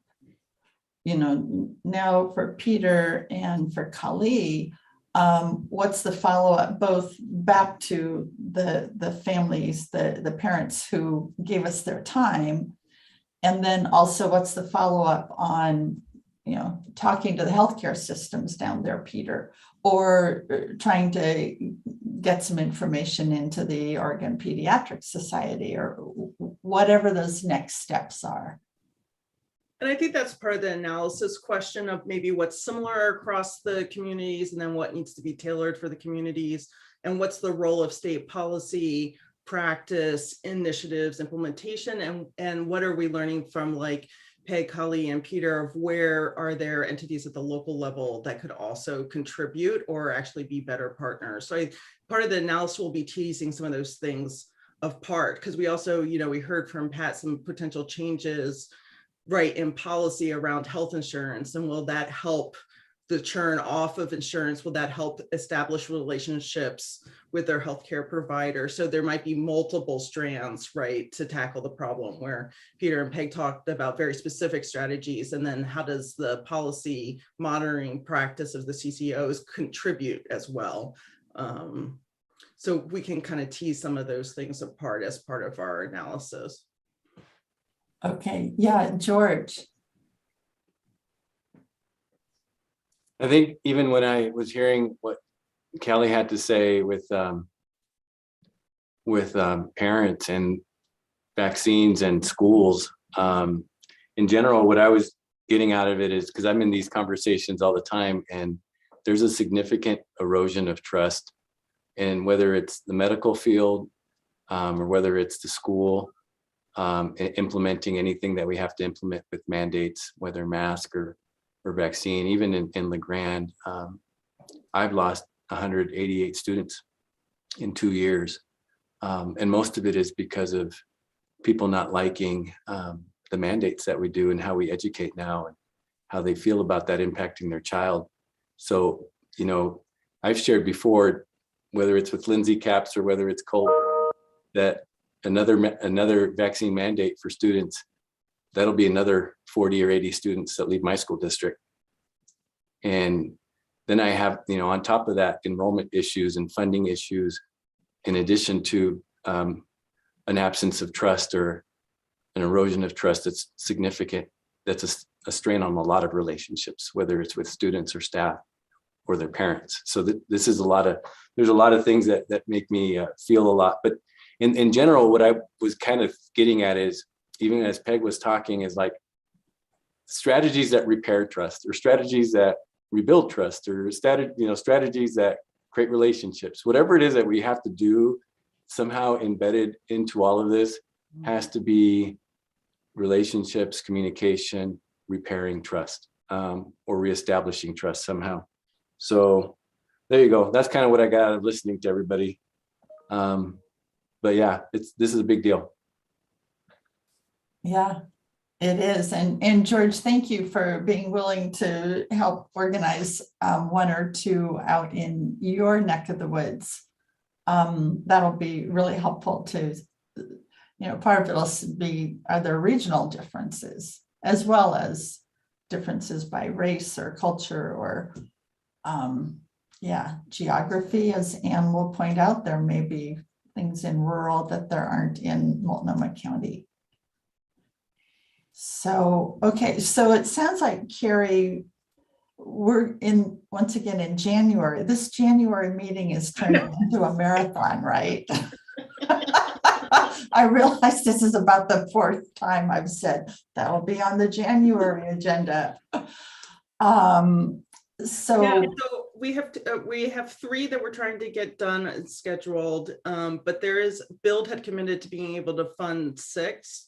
So if there is an interest for 6, maybe Sue, people could let you or me know so that we could try to get it scheduled at this point for December, if people would like to have all 6. So that's why I put out the language opportunity. So if that helps access a group of parents we don't always get to hear from, I could get started on that. I would love, I cannot organize, so let me preface it with that, but I would love to have one with immigrant or refugee communities. I think they're everywhere in the state, but I would value listening to that population and see if there are unique needs. And I would imagine the challenge in that is, unless you target a specific refugee group, then there's multiple languages. So I'm not quite sure how to overcome that challenge, but I think there would be commonality across even ethnicity with that experience of being, yeah. Right. I don't know. Does anyone have ideas of how, who we would have Carrie even contact to? Would you go to IRCO, or where do you go to if you want to? Back to that, I know Carrie and I had the conversation. Ontario has a lot of, Oregon Child Development Coalition is quite a bit migrant and first generation families. Hermiston also serves quite a bit. Oregon Child Development Coalition would be a really good one if we want to find out from Latino families their experience, especially first generation children. And I would be happy, as long as we can make it happen, to listen in and support and facilitate conversations. I do speak Spanish, although not as impressively when I was young. And when I was young, all I spoke was Spanish, but I still can speak Spanish. And Peter and I found out, like, the translation services, they wanted to know what dialect of Spanish or country of origin so that they could tailor the person who would help us facilitate. So that was the kind of questions. So that's why I was like, oh, maybe I can be excited about this potential service. So Peter and I'll keep you posted, but that sounds great, George. I know that we were planning that. But Kali, I think if we wanted to try to do another immigrant refugee population with another language, we could try to do that. Okay, great. Thank you, Carrie, for being so open on this, to say the least. What did Sherry tell you, Kali? Like, this is her heart, and she would do. I mean, she joined us at like 9:30 p.m. Yeah, and I have to say, she did a fantastic job. So it really allowed the conversation to be open enough that, things naturally just came out, which is super helpful than when it's very scripted. So you get to see what's on people's hearts versus like responsiveness to what, what I mean, they're being told or asked. So I thought she did a great job. Yeah. Good. Yeah, she's amazing. The calls I've had with her, so she is amazing. Okay, so let's move on then, Carrie, to the broader question of equity strategy for the council, knowing listening sessions are a piece of this. Yeah, I mean, I think one of the things we wanted to just check in with you about is, I mean, Harriet and I were listening for how equity was embedded in several different ways of the kinds of issues and topics that you want to address. So I think we'll take those on one by one as you define the work plan and the priorities. But we just wanted to check if there was any other kind of strategies around equity that we are not doing that we should be thinking about for the new year, about how the council engages with this, because we know it's really about how you do your work and what you're talking about and the kinds of analysis you want and what you want to promote. But we just wanted to double check in and see if there's anything else we should be thinking about from your point of view. Just in case, I'm going to, if we had a quick recap, and I'll just encapsulate it in my own mind. We're supposed to look out for the policies or the practices, the activities, the things that are taking place that are aligned to access, opportunity, barriers, obstacles, diversity, equity, inclusion, et cetera. So at our level, we're looking at that. And we get updates, we get reports, we get told things are going well, not going well. More people are getting services like this, more things are happening like that. And then for us, in our own, I think what I recall, at least in the conversation before, is we were just doing things at the structural or the system level, not doing any kind of like interpersonal or personal journey with each other. Correct? I'm just. Is Yes, that correct?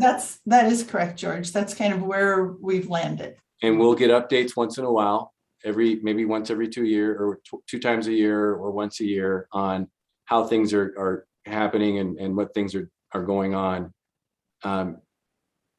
whether through DELC or whether through early, initiatives and Raise Up Oregon, and how equity is systems are being ran with an equity lens.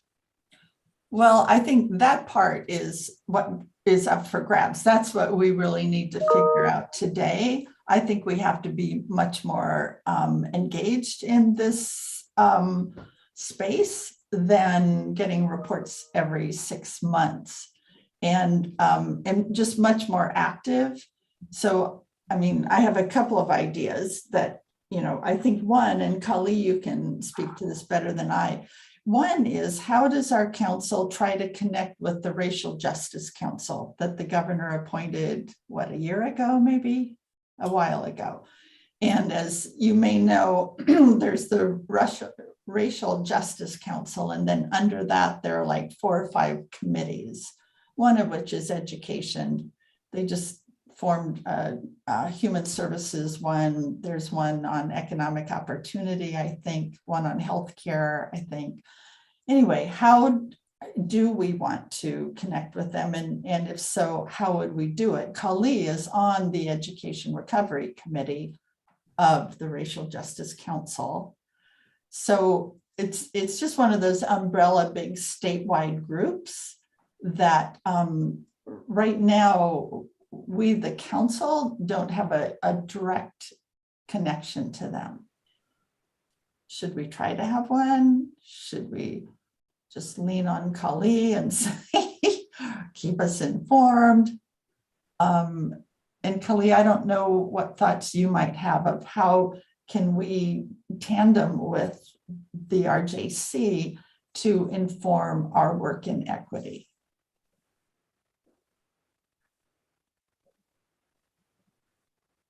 I don't know if I have an answer to your question. I will say that they're public meetings, so people can attend from the council at any point.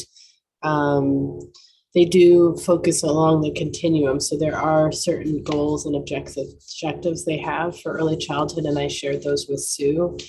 I think if the council felt that one of their goals around early childhood was amiss, or that, not aligned with maybe our priorities, there's an opportunity, I guess, giving it to myself or Alyssa, because she's usually at the meeting, the department heads are usually at the meeting, so that we can inform the policy pieces. I think that it has served in the last year. It's only been a couple of years, so it hasn't been around for very long.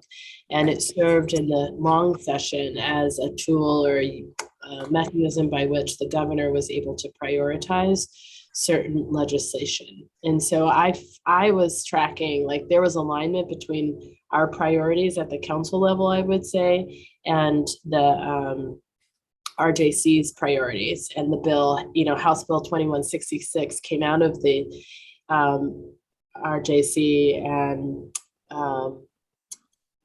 and obviously that was aligned with what we wanted with this suspension and expulsion. So there's always that bridge, and I think, Alyssa is definitely thinking about that. I know that I am as well. I think the issue is if there are things that there's not alignment, that we run into, challenges, or things that we want on their radar that maybe isn't, then there's an opportunity to request, reporting. But I think the easiest way to do so would be Alyssa, again, because they give, like Ben Cannon did a presentation last session. I brought up the childcare workforce issue.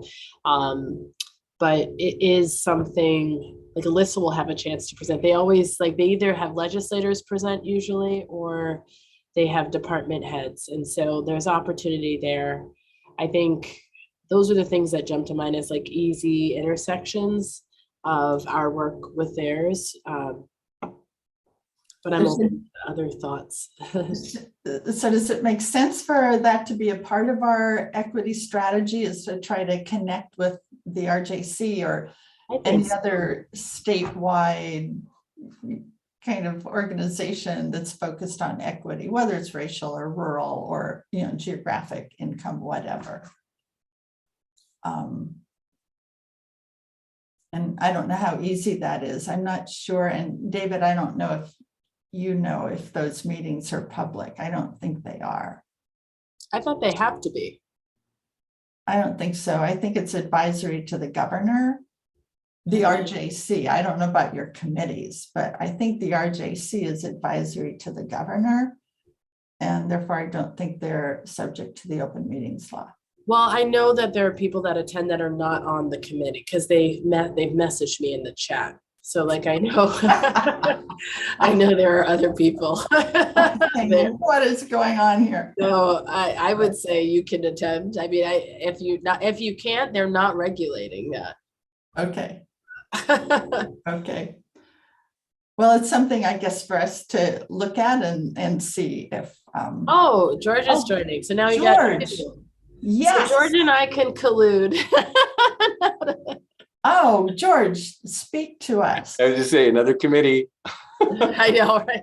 You don't know how to say no. I'm glad it's at lunchtime. I missed it today. Today was going to be my first one, but then I had the Board of Trustee one that started at 12:10. So then I told them, I'm sorry, I have to miss my own first. I understand they've already been meeting, so. Oh. But I'll team up with Callie. Oh, thank you. That's great news. Now we have a representative on the RJC. Yeah. I'm sure you're wearing several hats on that council. I'm just joining right now. So they just asked me to 3 weeks ago, and then I found Okay. Super. Congratulations. I think. Sort of. Well, we know, council, that we're going to be making a lot of rules, adopting a lot of rules in 2022. So when I was talking to Colt and then some of his staff, they were telling me that their council or their board has adopted an equity analysis that accompanies any policy decision that their board makes, that staff runs it through an equity analysis before it comes to the board. So I talked to Alyssa about that before we adopted the rules yesterday, and Alyssa said that they have an equity analysis they do internally, their staff does it, but we haven't seen it. They require school districts to use an equity lens as part of our decision making, especially with funding that we receive for Student Success Act. So that I'll just call it that targeted fund that's around $2 billion a year for the state. It's a little more than that. Right. When we submit, we have to go through an equity lens with everything that we're funding and targeting, and consider the barrier, consider the outcome, consider if it's sustainable, all those types of things. And I didn't know if you're if it's equity lens or equity analysis, but I know for us, they require us to have an equity lens and use it as part of our decision-making for ODE. Awesome. Thank you, George. So council, how do you feel about that as something that we would like to include in our rulemaking? I think it would be great. So if staff's already doing the analysis, it would be great for us to know what the analysis is. That would be very positive. Right, right. Kali? Oh, yeah. Okay, so let's, Alyssa's not here, but let's ask her if we can have that be part of our equity strategy, Carrie. Okay. I think as we just try to put pieces together to build out a strategy. Other thoughts, council, about how you want to make sure, whether it's geographic, racial, income, whatever piece of equity you want to be aware of and include in our thinking. And I don't know if you use those yourselves in some of, George has said in his school superintendent hat, he has an equity lens. And I'm guessing all of you have some kind of equity lens in your work. Yeah. Seems like we should be using, we should be looking at the data and looking at who has barriers to opportunity. And so, that falls into multiple categories. There are certainly racial minorities, people that don't speak English as a first language, which are not always people of color.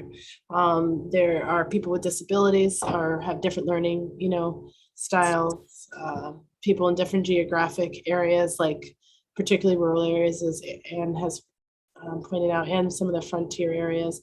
I think let the data guide us in the lens, like who has barriers, and then how do we ensure that we are pushing policy that doesn't create more barriers, but also creates more access and opportunity. I feel like if we look through things through that lens, then we're data driven, and we're striving towards the SPARK goals and the things that we as a council feel are why we are here in the first place. So that should be the guideposts on the lens and what we're looking at, in my opinion. Okay, thanks, Kelly. We'll add that to the data conversation and the dashboard that we talked about yesterday briefly that David is working on with REACT. Any other comments about developing an equity strategy for our council?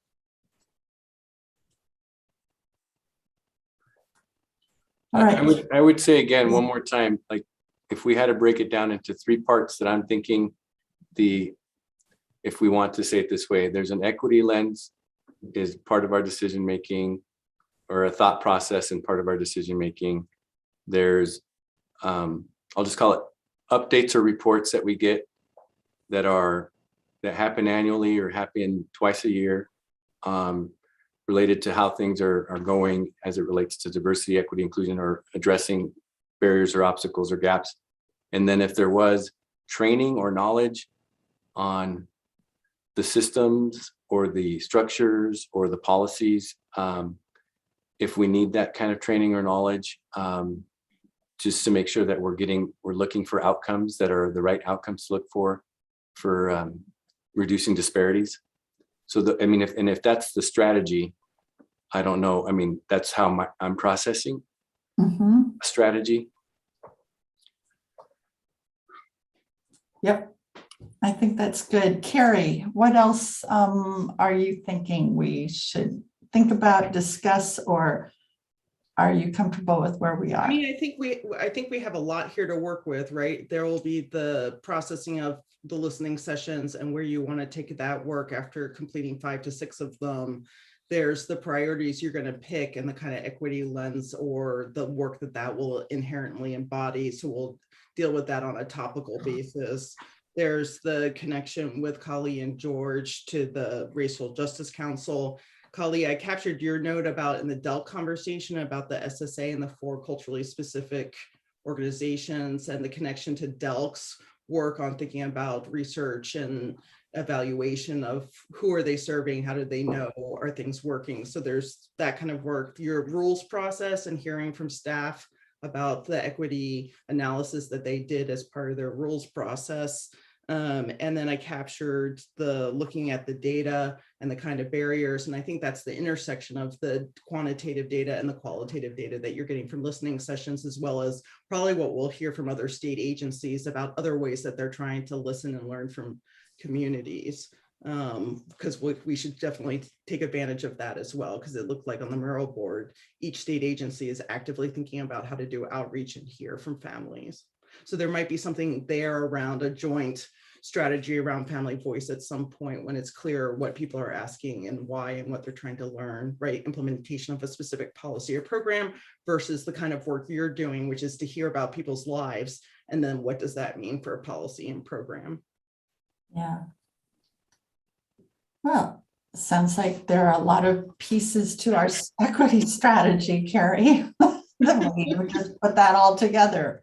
Thank you very much. Okay, anything else people want to add to this conversation? If not, then we're going to take a 20-minute break. Or do you want to make it 30, Carrie? It's up to you and Harriet. Yeah, where are we in the schedule? Let's see. So whatever you all prefer. Yeah. Carrie and I are ready. You're ready. Okay, so shall we do a 20-minute break? And we're going to get out done before 5 o'clock, I'm guessing. How about a 20-minute break? So it is 3 o'clock. So should we come back at 3:20 or would you prefer 3:30, Council? 3:20 is fine by me. Okay, all right. We'll see you all back at 3:20. Thanks, everybody. And thank you, Carrie, for capturing all of that. Yeah.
All right.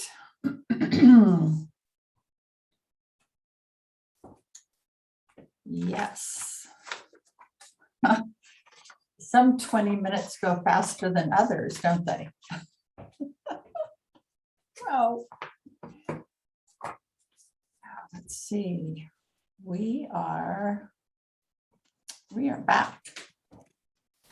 Okay, council, this is the pinnacle of this retreat. So hopefully you ate something or drank something to be super energized for figuring out what we're going to do in the next 12, 14 months without feeling totally overwhelmed. I really want to thank Harriet and Carrie once again for their amazing support for the council and for the early learning system in Oregon, but specifically for the council. We wouldn't have Raise Up Oregon without Build. We wouldn't have had this retreat without Build, or the listening sessions. The list goes on and on. So thank you both very, very much. And I wanted to also say to Harriet and Carrie, I'm sure you all know that they are involved in nationally. You know, they support states all over the country. So I want to really encourage Harriet and Carrie to throw in any learnings from other states. You know, we all always say, let's not recreate the wheel, or I look to you to help us avoid doing that and maybe jump over some hoops by your experience in other parts of the country. So you've got free reign.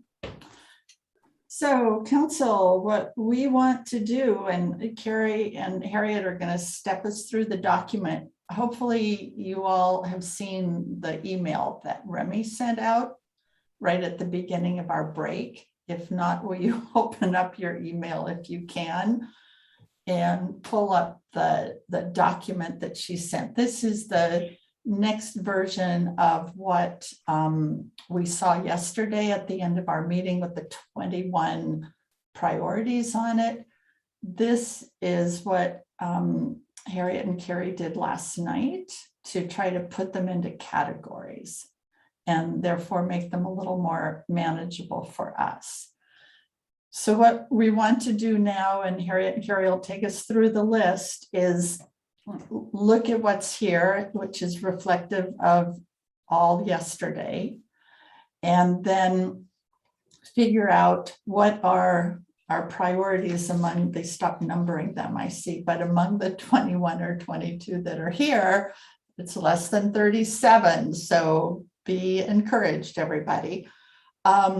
So with these, what do we want to prioritize? And know that we're going to have another shot at this famous January marathon that we're going to have, because that's where we'll really look at a work plan with timelines and what can we do realistically in 2022. So knowing that that's where we're heading, I'll turn it over to Harriet and Carrie to walk us through this amazing document. Thank you both. Thank you, Sue. So I'll get us started. I can see some of you are busy peering at your computers, so you open the document. So the first thing I want to share that we did that we thought might assist in this issue of too many things to tackle, right, but a desire to tackle all of them, was we made up these 4 categories. And so those categories basically were things that you can be well informed about, which is a category that we think perhaps is less taxing, because that's where you're more being briefed or being kept apprised about things that are happening. A category where, from our notes, we heard agency directors actually invite active participation by council members. And we'll talk about this a little bit more later when we had a little brain sharing storming session this morning at 7 a.m. your time with Sue and Alyssa and David and Carrie and myself. And so even for some of those, we were trying to say, is this everyone, or might these be particular people or things that might be, very focused. How much might that take up? Because we know there is a desire probably to have more priorities rather than really fewer. Then the next category we came up with was cross-sector. And those were things where we also annotated, and this is true throughout the document, we tried to annotate what agencies would be involved, because we did make an assumption that as you're considering priorities, that you want to deliberately be cross-sector, and you don't want to end up with priorities that only say involve ELD or only involve OHA and ODE, but don't include ODHS or OHCS. So we've attempted to annotate that as well in cross-sector, so you can see that. And then we came up with a last category of ELD, because notwithstanding that the council has special responsibilities for the totality of building a cross-sector vision for early childhood and working in a collaborative manner across all of the agencies, there are still some special duties with regard to ELD, and you all still function as ELD's council, right, as well. So we put the ELD things into their own bucket. So again, the buckets were meant in part to sort of stimulate thinking and maybe try to group things that might enable you to perhaps focus on allowing a few more priorities rather than fewer, because levels of effort, basically, or levels of engagement wouldn't necessarily be consistent across each of these categories. The last thing I want to say, and then Carrie and I are going to try to walk through the sheet before we open it up for conversation, is in addition to creating the categories and adding some working notes on the right that were kind of like, how might this work? What would the council be doing? Those are really working notes from a morning session. We also used yellow highlighter. So yellow highlighter is sort of the current proposal. When Sue was talking about winnowing, if it's in yellow, then it's something we thought should move forward to try to work on in terms of the first iteration of the work plan that you all will be discussing and debating in January. And so that you understand the highlighter thing. So when Carrie and I kind of go back through these, we're going to focus on the highlighted items rather than the non-highlighted items.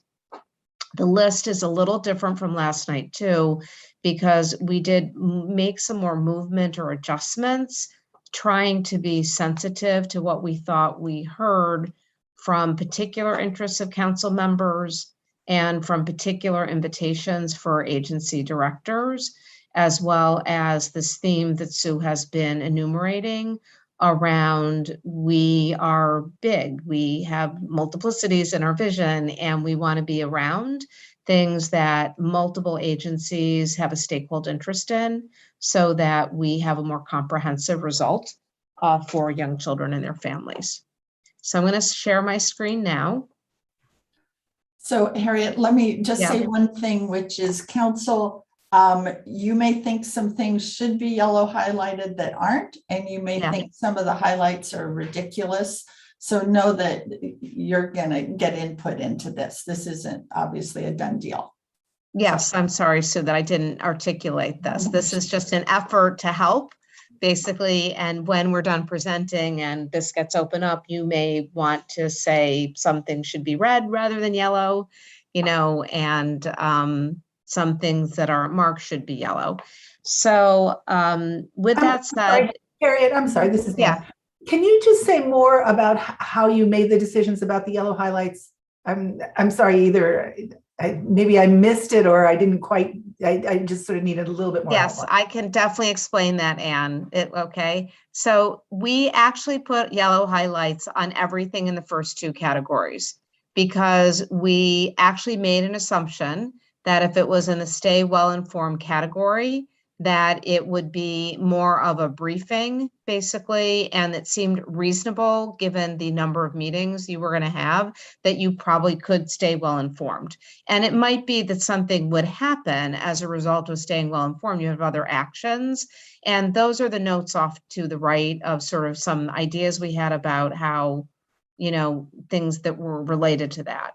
Then in the invited by agency director to play an active role, we did highlight all of those because the agency directors, and notably those were agency directors not just from ELD, that was ODE and OHA and OHCS, who all said, we have a something. So that seemed important, that you had achieved a place with agencies beyond ELD, right, that they were coming to. So those are all highlighted.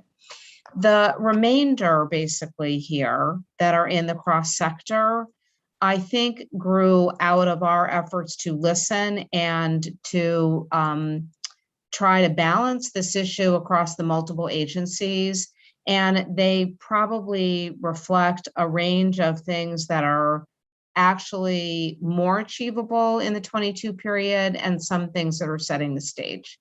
Okay, so that's that. I'm going to keep scrolling down, and then the ELD ones basically came out of both your last top priority, okay, and the importance of that, and the other ones really out of the conversation that was had. So I don't know, Anne, if that's responsive, but it's the best that we were able to do. Yep. Trying to balance. We ourselves had some questions that would have to be explored here, in terms of some of this issue of some things to be confirmatory, that there really will be opportunities to make progress in 2022, and the balance of things where you're really setting the stage, basically, because that was a factor that we tried to take into account. And as I said, we tried to listen for across the range of interest that each of you as council members brings to the table, okay, as well as where the agencies that you're working with sort of express strong enthusiasm. Very helpful. Thank you so much. Okay, so you might disagree with where we are. That's why I think Sue was saying, this is in yellow, it's not in green. And because it's really a first effort to assist you in trying to think about a go forward strategy. So the first ones, as I said, are stay well informed, and I'm going to cover those, and then Carrie's going to do invited by agency director. So on stay well informed, Pat, of course, talked a lot about the new 1115 waiver, and which is very exciting, and really said that he wanted the opportunity to be briefing. He actually asked to be on the agenda, and there's a lot happening there in terms of young children, and also in terms of additional work that OHA is pursuing. So we put that into the bucket of stay well informed. And likewise with home visiting, there's a lot happening, and we thought, well, there's an opportunity to hear from the early adopter hubs that also relates to something that currently is prioritized below and cross-sector opportunities, which really is greater engagement. All agency directors all mention that around the use of the hubs as a cross-sector vehicle. So this is kind of a combining sort of thing here, but a way to hear from early adopter hubs and also from OHA. And Anne, I know you raised this one as well. And so we kind of were conceiving this both as the continued rollout of the program that Kate's overseeing, the universal home visiting, but also I think some of the issues you raised, we have other home visiting models in the state, and our coordination and growth strategies are for them. Then the next one in here is an issue around the physical infrastructure for housing and ECE. And in this one, we know we have actually a cross-agency collaboration because of the budget and the legislation that allows for affordable housing and childcare to be able to go together. And so Margaret talked about the fact that they were bringing in a very experienced CDFI who works on childcare issues to assist with this. And so that got into that category of information, basically sharing as the strategy develops. The next one I think we talked about briefly already today, which is suspension expulsion. This is going to involve at least ELD and OHA. There's a lot of interest basically in the program design and development. And so this got into this category of council has a strong interest and needs to be kept abreast around how the design and deployment basically is going for the new initiative. And then the last one in the stay well informed category came up, I believe, as Sue was talking to everyone in preparation for the meeting. And people said, what's the state of children? What is the status of where we are with young children in our state? And so this is the project that has been being worked on for a bit that will provide early childhood sort of systems indicators that are consistent with the vision, basically, and the work in Raise Up Oregon. So those were the buckets for stay well informed for the moment. And again, they're essentially because we thought these would be appropriate and able to be done in a manner that would allow council to get good information and engage in a thoughtful way in terms of how these initiatives are really being implemented and developed. So I'm going to turn things over to Carrie for the next set. So this was the section that Harriet mentioned about where agency directors made a specific mention where they invited council input. So one was obviously the one around the kindergarten assessment development that's going to happen between ODE and ELD, and that Colt made a specific invitation that the State Board of Ed and the Early Learning Council should come together to address and make sure kind of, I think the vision and goals for that are agreed upon. The second one is around the work we heard from OHA around them moving forward on the new social emotional health metric and what the next steps of the work would look like. And that involves OHA, ODE, and the early learning division. And then the last one was that Margaret had talked about that they have different funding streams. And there are certain ways that they have to get money out to people who need it, but that there would be places where they could define priority populations for families and families with young children. So she invited for input. So we need to find out more from Margaret about how would that work, or if it was specifically one or a couple of funding streams, but we didn't want to lose track of that invitation as well. Thank you, Carrie. All right, I'm going to try to tackle the cross-sector opportunities. So you might have noticed that the first one here, prepare priorities for the 2023 leg session, wasn't on the list yesterday, but we came to that basically because we realized that this is something we think you're going to want to do. And some of the issues basically that are highlighted here that were discussed yesterday are not necessarily things where there is a current opportunity for traction, but you need to build up basically sort of legislative interest. And there may be some executive branch agency interest already in essentially resource allocation. And so, for example, there was a conversation around a non-specific sector fund to build community nonprofit capacity. And there was also a conversation about the importance around community networks and coalitions that are in place and actually leverage capacity and relationship in times of crisis. And so those were potential examples of things where that we thought time had to be allocated for the council to be thinking about what it thought was appropriate for the 2023 leg session and working with the agencies and obviously with the governor's office around those items. So we added that as something that was cross-sector. And as you can see, we tried to put in specific examples there of sorts of things that might get considered that were truly cross-sector. Racial equity basically is highlighted here. And I think a little bit apropos the conversation you were having prior to the break, basically that this would be embedded in all work. And ditto for family voice. And in fact, I think anticipating the conversation you just had was an idea here that council would complete listening sessions and actively engage in sort of the sharing of your learnings and your perspectives about that, as we know that agencies have been talking about actually both this kind of work from a race equity perspective and from a family voice perspective. So we didn't want to lose those. Then the next one that is highlighted is an issue that is earlier. All right, you've had a conversation that was mentioned about child welfare and the relationship of child welfare for infants, toddlers, and preschoolers, who are a disproportionate part of the child welfare population, and what their comprehensive child development needs are, basically, especially for kids, right, who are in the foster care system.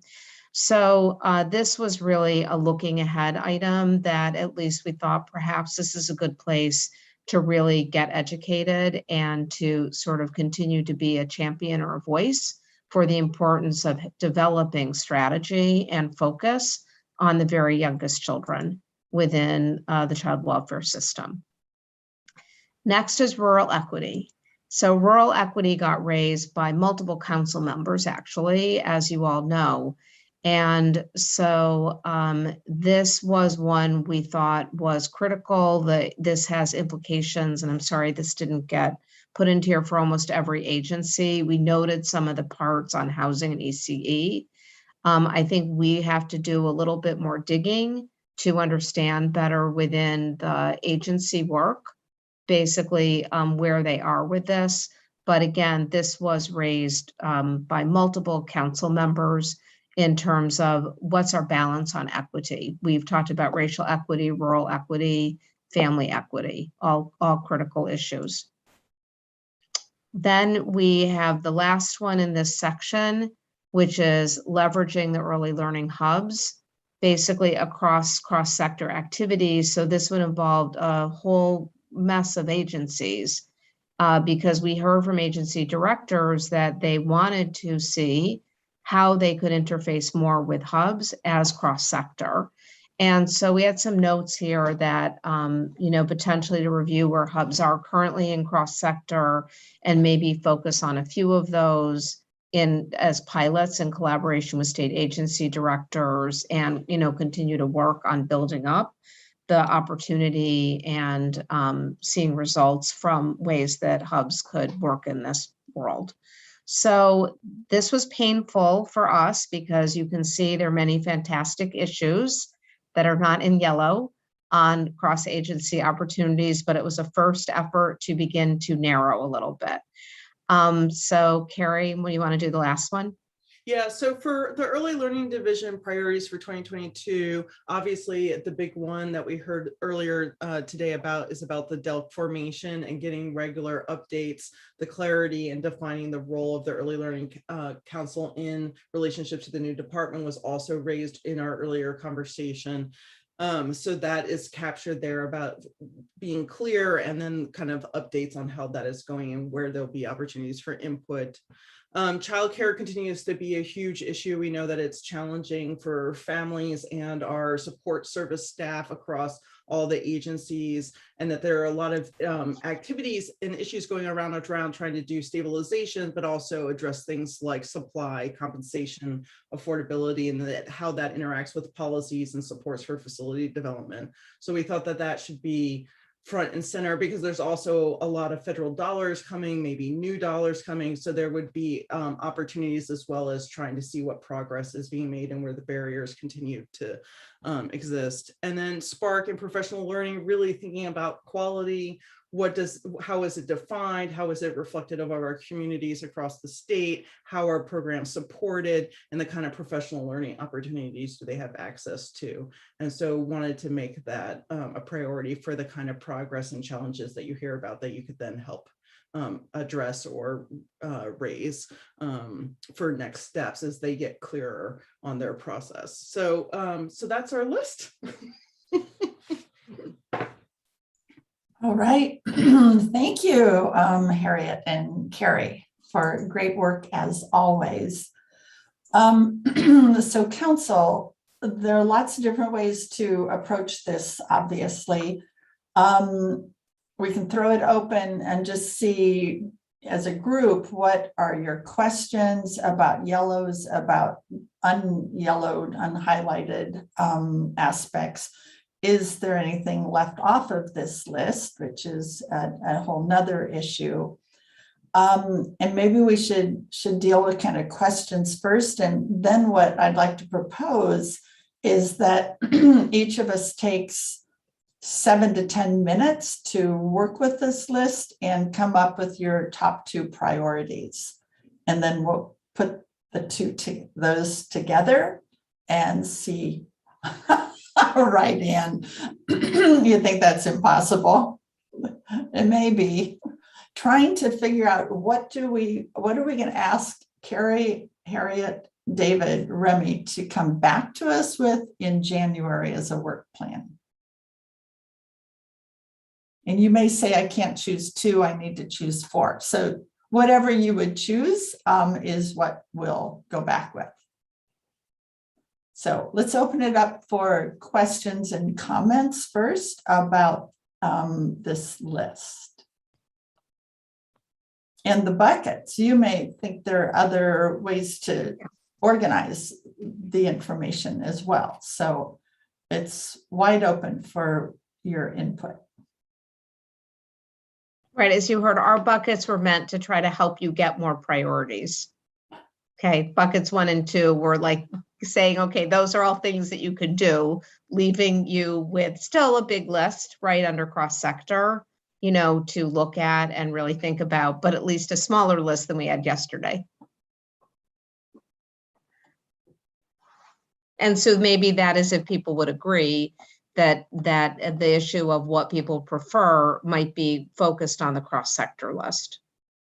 That might make it easier. Anne, you made such a face when Sue said that, you know, narrowing and sort of looking at within the cross sector, because at least if we are halfway right about our analysis, those things under, you know, be informed and work with agencies at their request, those seem like they might be doable. And then it's what else would you be able to tackle? Okay, good point, Harriet. So if people agree that we take the top 2 categories and just put them into our work plan, then what would be your top 2 priorities within the cross-sector opportunity list, or 2 or 3, whatever it might take? Does that sound like a good way to approach this daunting task? That reduces my anxiety level quite a bit. Thank you. Good point. Thank you, Harriet, for that clarification. Well, first of all, I just want to thank Harriet and Carrie and everybody for doing this. It's like, wow, this is quite a distillation. And I don't see obvious things that have been left out. And so I think it's really good. Can I ask a couple of questions? Yep, absolutely. One question is the one eligibility. And it seemed to me as I was listening to Alyssa and Pat Allen that is something that they really just are committed to trying to make sure it happens and gets carried when they move ERDC over. So that seemed like it was really important. And so did you not highlight it because you feel like they've already got this under control, or because you're talking about it across other sectors as well? I can share at least my perspective and understanding, Anne, which is one eligibility currently includes access to ERDC. Right. And so it's, for the moment, a no change strategy. It's not being removed from one eligibility. The future challenge actually is additional opportunity within one eligibility for other programs of ELD that are currently not, and actually other programs in the state that basically, but there are other issues raised though around, it's all good to have a good, centralized computerized system. There was also a conversation there, I think, around work around navigation and assistance, basically with use of the system. But at least I think that it wasn't in yellow because the rollout of one eligibility has included ERDC. Okay. And I think when Pat was talking, he said he thought there was an agreement. He just wanted to say how much he agreed that it would be important to retain the ability to have the consolidated online application for Medicaid, ERDC, food stamps, et cetera, to stay together. Yeah. It and is an innovation. I mean, this is something people are working on all over the country. Yeah. Basically is growing a more unified system with the idea that it is removing barriers to entry, ultimately for families to publicly supported services. So from our perspective, it's not really under threat for the purposes that we are caring about right now. Yeah. Okay, good. That's really helpful to me. And then can I ask one other question, which has to do with the social emotional health metric, which I got the impression that it is actually that there's been this huge win already about it, which is that it is already included as one of 11 incentive metrics in the CCOs. And so we've had this win. And so I'm trying to figure out how to match that with the part under cross-sector opportunities where we haven't highlighted social emotional. So we've already had this win about the metric. We know that's great. So maybe there's not a there around that. Maybe it's only the work about making sure that that social emotional health is integrated into all the other services. Okay, maybe I anticipated that question. So let me just show you one more time because we know this is such a big issue for council. So let's just show you where some of the social emotional is embedded, but this may be an active area of concern with the list, okay? So social emotional is embedded in the invite from Pat on the metric. Basically, I think Sue, he spoke with you about that, right, as well. Yeah. And then also in the suspension and expulsion prevention program. But those may not be satisfactory in terms of adequate focus, but those are places on this list that are connected to that global category. Right. And we may well want to highlight it at the bottom of that first page, the social emotional mental health, which is broader, obviously. When I talked to Pat before the retreat, the word he used on the metric, Anne, was that he thought we could serve the role of a watchdog to see how that metric is rolled out, to make sure that the CCOs are actually buying into it and going to implement it, as opposed to trying to duck to the extent they can. That's helpful because the way I've been thinking about it, and I'm no expert in this field at all, is that they actually get more reimbursement if they use it. They get double points reimbursement, and so oh yes, Peg. They certainly. When Peg is here. No, they certainly do. The CCOs or the providers that are sort of checking off that box get rewarded for successfully completing that metric. My concern about the metric is to be sure that it's meaningful. I think these are areas that are very hard to measure. And because we're talking about behaviors and over time, and it's really easy to say, oh yeah, I talked about discipline at the well visit. And so I'm checking off that box. And I speak from personal experience. When I was in primary care, many of the metrics we did were not particularly meaningful to the families. They just checked off the box.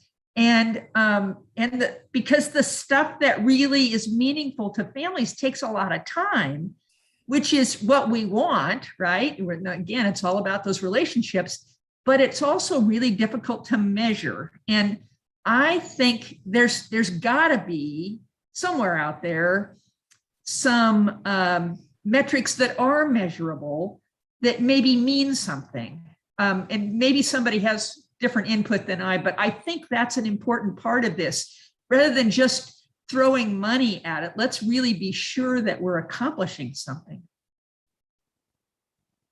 Okay, great input, Peg. And, the question rises in my mind really quickly, and thank you for bringing this all up, is, so what's the council's role going to be in helping to, I don't know, not guide that conversation, but at least be aware of it or oversee it or provide a perspective onto it? I don't know the answer to that. Yeah, well, I like Pat's advice, which is to be a champion for this and to be an accountability hound about it, and to sort of be taking what Peg just said and say, we have to get much more, we have to build this muscle. We're not, we're calling it out as a priority that has been underattended to. And we've got this sort of gross accountability metric in the CCOs, which is great. It's a nice first start, but it's not, there's still so much more work to do. So I like that sort of framing of it. Yeah. David makes the point in the chat too that the kindergarten assessment revision that's happening from ODE, this all kind of goes together. Since the CCOs also have a kindergarten readiness metric that they're going to define over the next couple of years, I think the council should be part of those discussions on how they're defining kindergarten readiness through the Oregon Health Plan, and how ODE is also, and DELC is also defining kindergarten assessments. Okay. So Carrie and Harriet, maybe you can capture some of this in the notes section around this. Kali. George has his hand up first. Sorry. Oh, I just saw sorry. that. George, and then Kali. Well, and I'll just say some of the things that are in yellow for me are like the bread and butter things that we're supposed to look for or expect to see. So like racial equity, whether it's a key strategy or whether it's just like a priority. Okay, we know it's a key strategy and a priority and we expect to see it. So I don't know if we have to like call it out as a number one. Maybe we do, but I'm kind of in that, like, we already said that we're going to be doing these kinds of things and looking for these kinds of things. So my point is, I think we can focus on other things. So like same thing for workforce. It's not highlighted in yellow, but to me, it's kind of like the chicken and egg type stuff.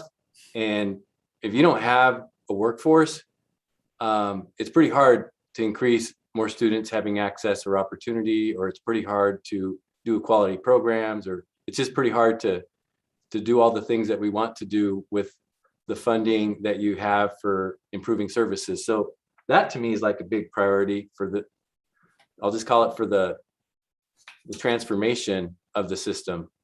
So I'm just giving that as a big deal, because you need a workforce that is compensated well and does a really good job with children to make sure we have some of the best systems in Oregon. Then I would just say for like the rural equity strategy, this is where we can team up, and well, we need more facilities, and we need to work with cross-sector agencies to create those facilities, and whether that's infrastructure development or partnering or braiding funds, et cetera. Like in order for more students to be served, they need facilities, and it can be in metro areas, but definitely in rural areas where there's limited facilities. So those are things that I would say, to me are big type things out of the cross sector. A lot of other things I thought were great, and I just think some of them are like we're gonna like leveraging learning hubs. You have that in yellow. Like, of course, that's a key strategy, needs to be implemented. We should already be doing that. I'll stop. No, great points, George. Thank you. Thanks. Good input. Kali. Okay, I have some thoughts. I also have some thoughts about what George said. So I guess one, I want to say I think facilities is an issue statewide. I don't want to lessen the impact in rural areas, but we have an issue where we don't have enough facilities, even in the metro region. So I feel like having a statewide strategy around facilities, particularly as we're trying to expand preschool promise, regional areas are trying to expand preschool. Like we can't do that without a substantial amount of facility increase, or just like creativity in how we're using existing facilities. So I think that is a big issue.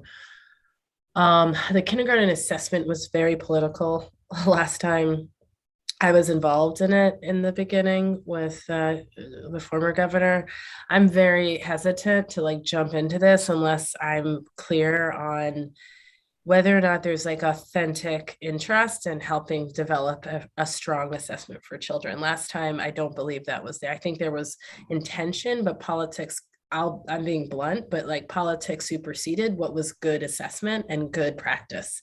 And as a result, I don't feel, I mean, David's heard me say this a number of times. I don't feel like we had a tool that was serving our kids well. And I don't want to get involved in that again. So I think I'd want clarity on like timeline, intent, I don't know, with not getting into the muck of politics on this. So that was another thought. And I would say, I think it's important to call out racial equity. I know it's a given, but we are seeing more attacks, racialized attacks than ever before, more hate crimes in Oregon than we've seen in past years. Like there is a visceral lashback against anything racial equity oriented. So unless we call it out and name it, I fear for it being lost. So I think it's actually from like a social justice, civil rights perspective, important to name it and keep it there.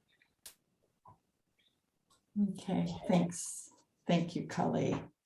Oh, sorry. One more thing. Social emotional is really important. I agreed with what Anne said, and I like the watchdog area. I do think that I heard it a number of times, and I see it like we heard it in our focus groups. I just think figuring out, I like the idea of trust building too, and across agencies that George talked about much earlier in the meeting, as a means to getting to a place where we can support people. I think there's like a intersection with social emotional well-being and this idea of trust with health and education. So within communities. Thank you. Thanks, Kali.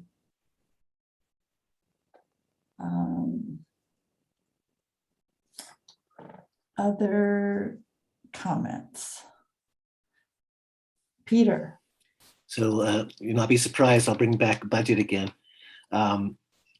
If we don't set out the vision, I don't know who is going to set out the vision. The quality education model was developed, in 1994 or whatever it was. And it actually was useful to the legislature, at least from my work in the legislature, to know what we were trying to achieve. Something, what are we trying to get to? We also have an opportunity, hopefully, if the reconciliation package passes, where significant federal dollars will be coming to the state. And I don't think we're prepared to partner effectively with the additional federal dollars unless we know what we're going to try to build, what we're trying to build.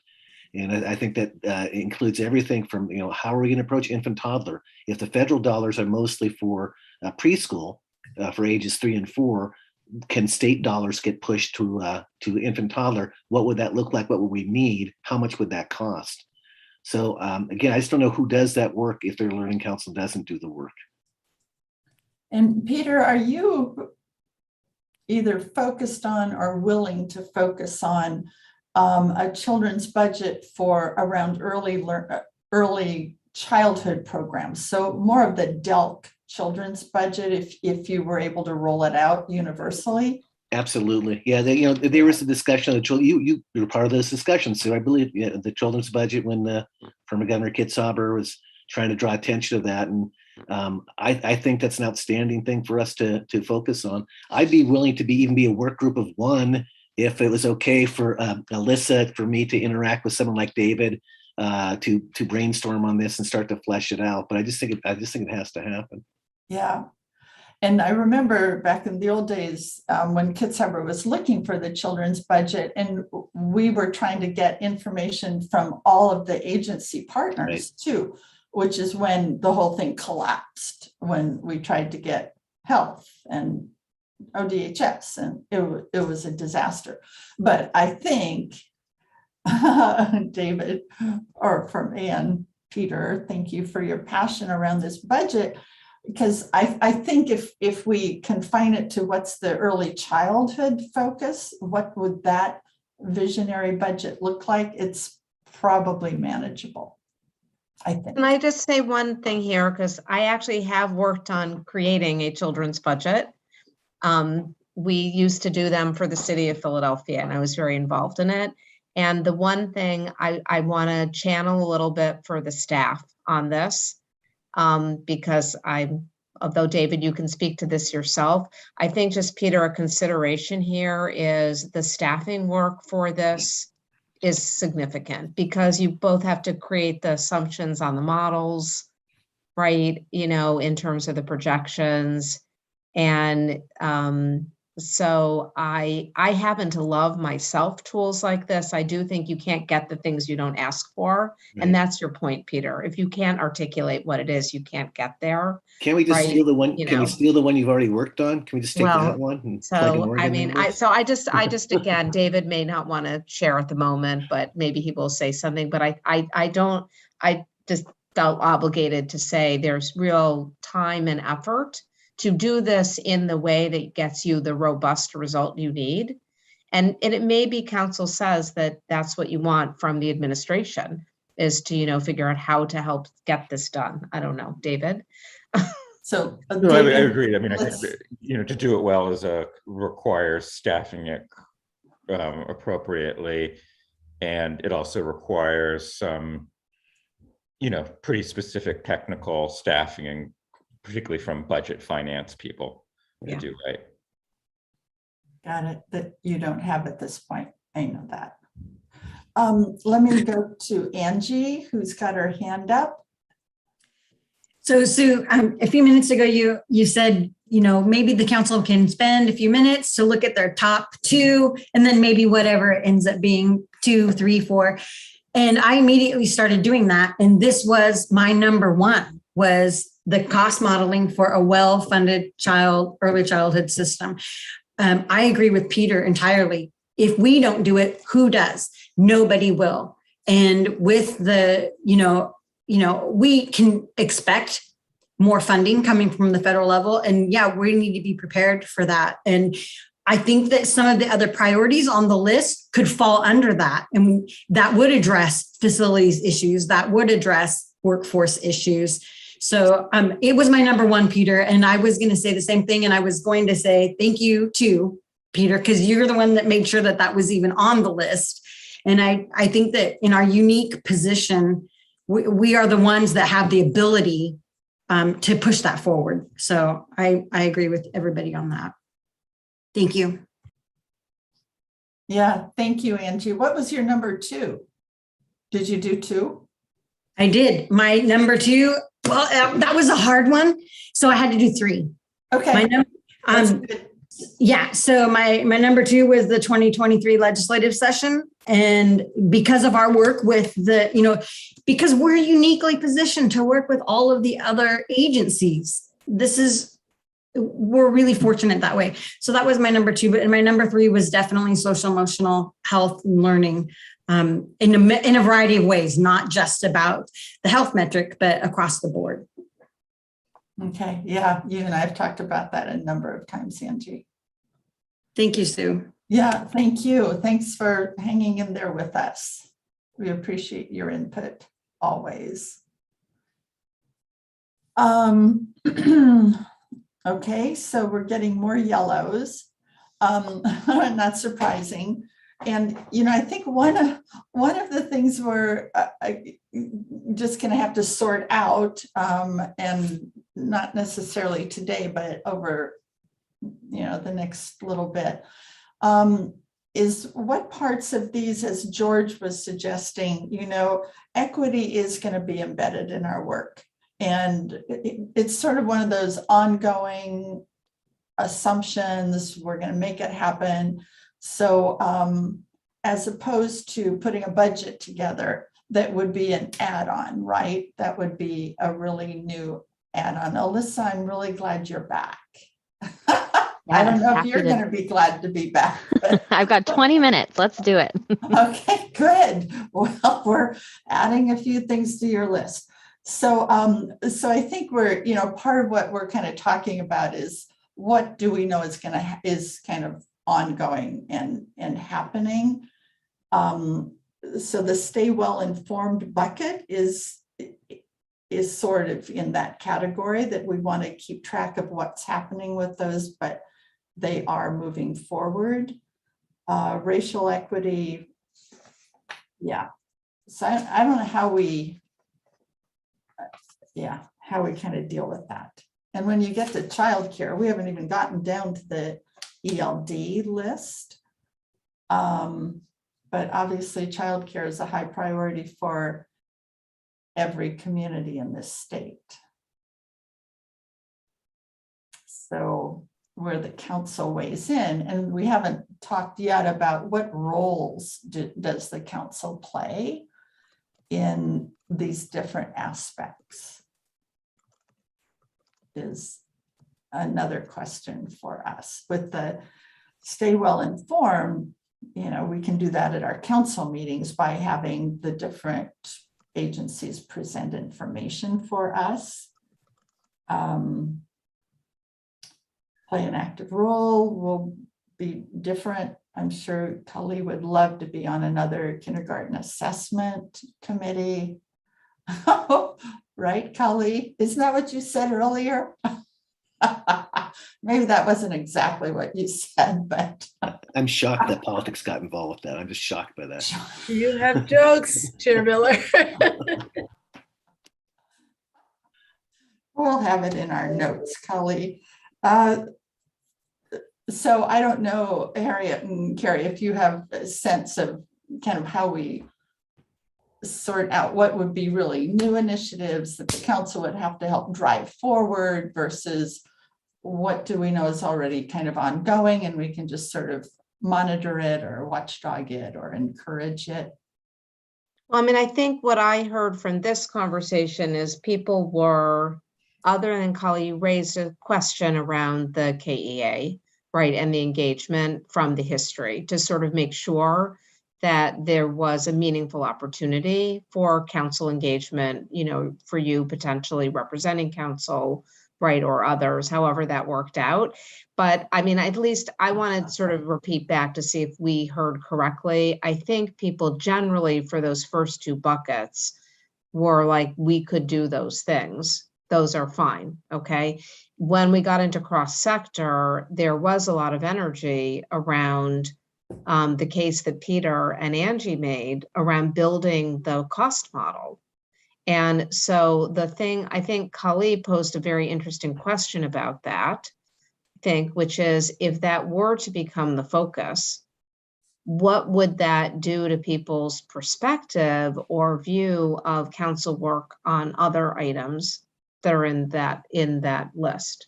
And that might be useful just to hear some dialogue or discussion about that.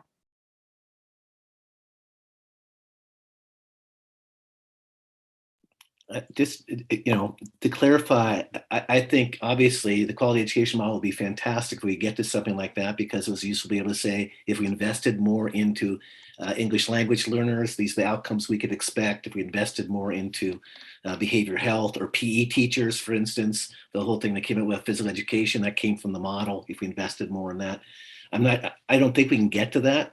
But even if we just were able to get to how many babies are born in Oregon every year?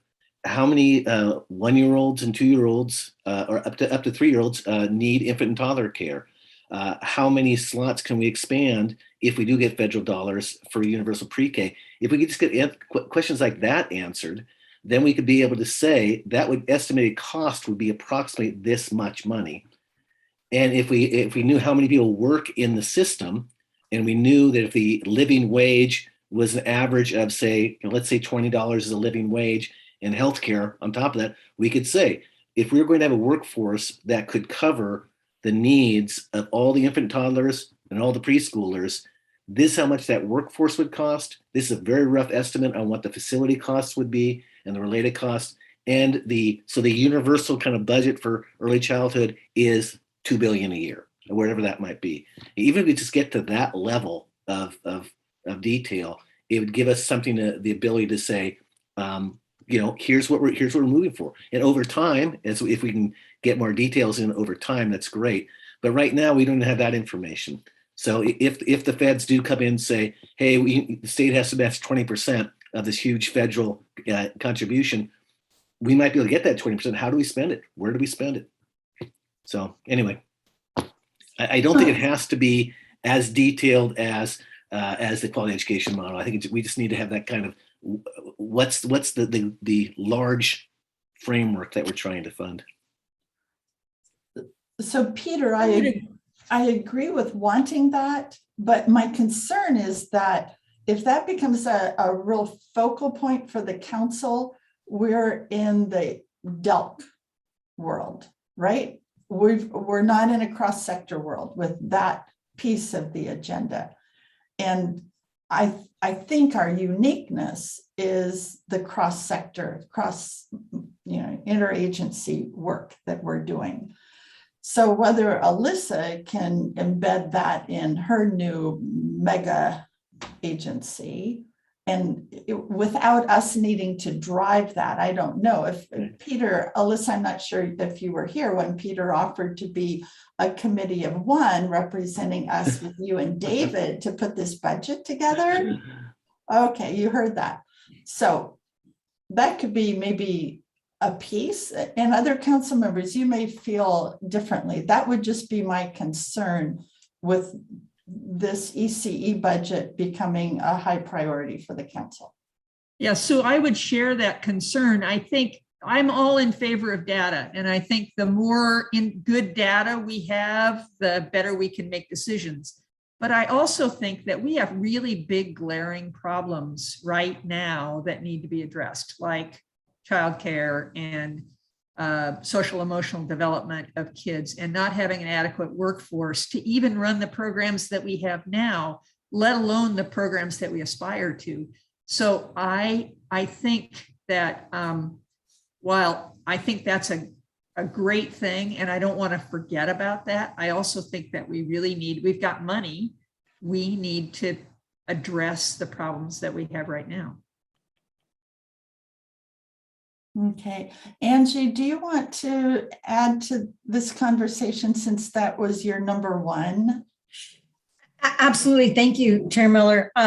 I agree with Peg. I think my challenge for myself is trying to balance what our role is as the ELC, as the Early Learning Council, and these pressing problems, which are, I fully agree, childcare, workforce, facilities. Those are the huge, those are the big issues I know need to be faced. I don't know what role the council plays in addressing those things. So I agree they need to be on the list of high on the list of priorities. I think that a budget would include some examination of each of those things. So, I mean, all of the things that Peg just mentioned and that, the others have mentioned, they're all priorities we talked about yesterday, that there's, 20 some listed or 18 or something like that. And they're all priorities. I don't know how to narrow them down. And going back to Kali's comment about racial equity, I wonder if some of these things on this list aren't kind of an overlay of the principles of what drives our work, as opposed to the priorities that we're trying to advance. So can I agree with everything? Just certainly may, Angie. Okay, thank you. Thank you. That's a great comment. Peter, I want to go back to you, I'll go to George first, and then Peter, I want to get your thoughts in light of this conversation. George. I think I put some stuff in the chat for me again, but I would just say, to echo what Angie just indicated, facilities, workforce and more children and having slots, to me, is like the big thing, or the elephant type stuff that we got to chew and do and people have to do. Raise Up Oregon and just making sure that it's getting carried out. That's the strategic plan. Watching that's, that indicators or data that we collect based on that is happening, and giving some support and feedback. I think we're at a very high level, and that we need to stay as often as we can at a very high level, just to make sure that the system is working. So all the cross-section things that are happening, and then the policy things that are taking place, I feel like that's already quite a bit. And so just getting back to budget, facilities expansion, workforce development, and then more kids having preschool experiences, more ready for a kinder experience, or more ready for school. Those are, again, like, and I guess I want to keep it simple that way for me, if I had a vote. And you do. For sure.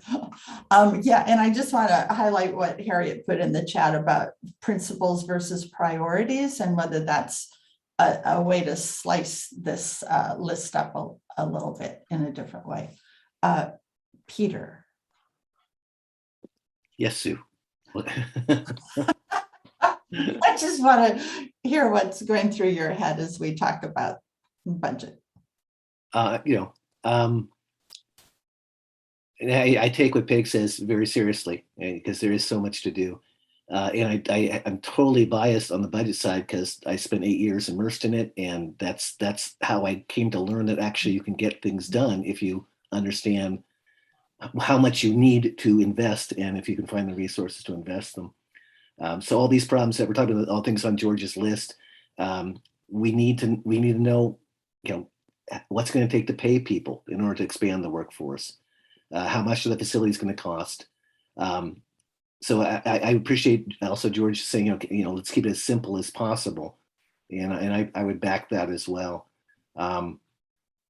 So, and again, I'm willing to even just with a little bit of data assistance, I'm willing to come back to the council with saying, here's what I've discovered in my digging.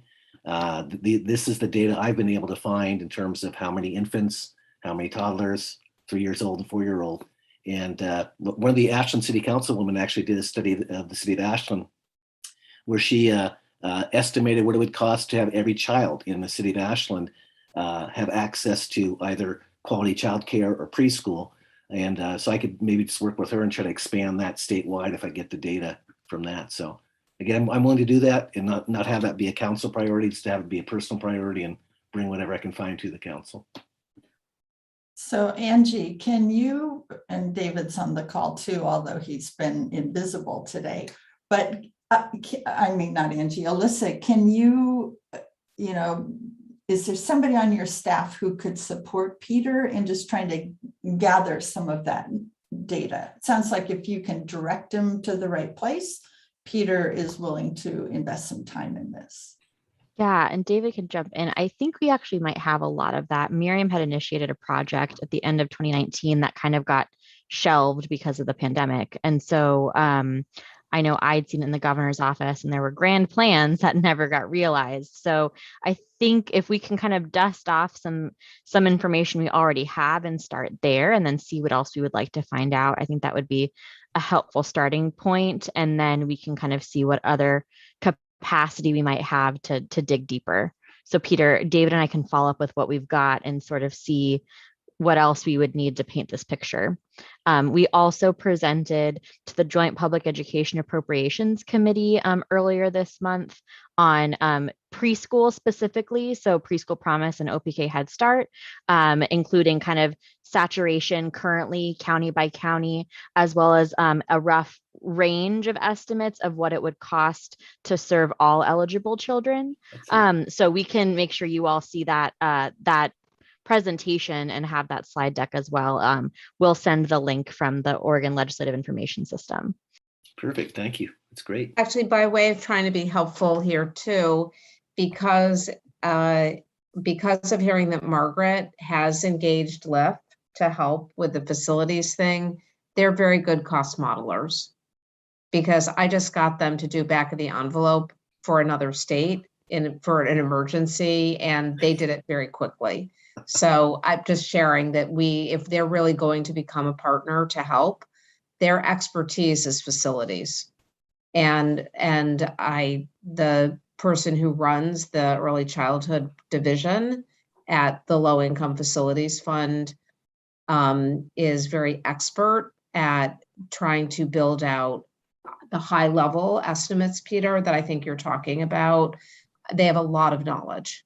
Nice. So that's, I think, potentially an incredible asset of Margaret developing that relationship with them to assist in terms of the new project. It could help here.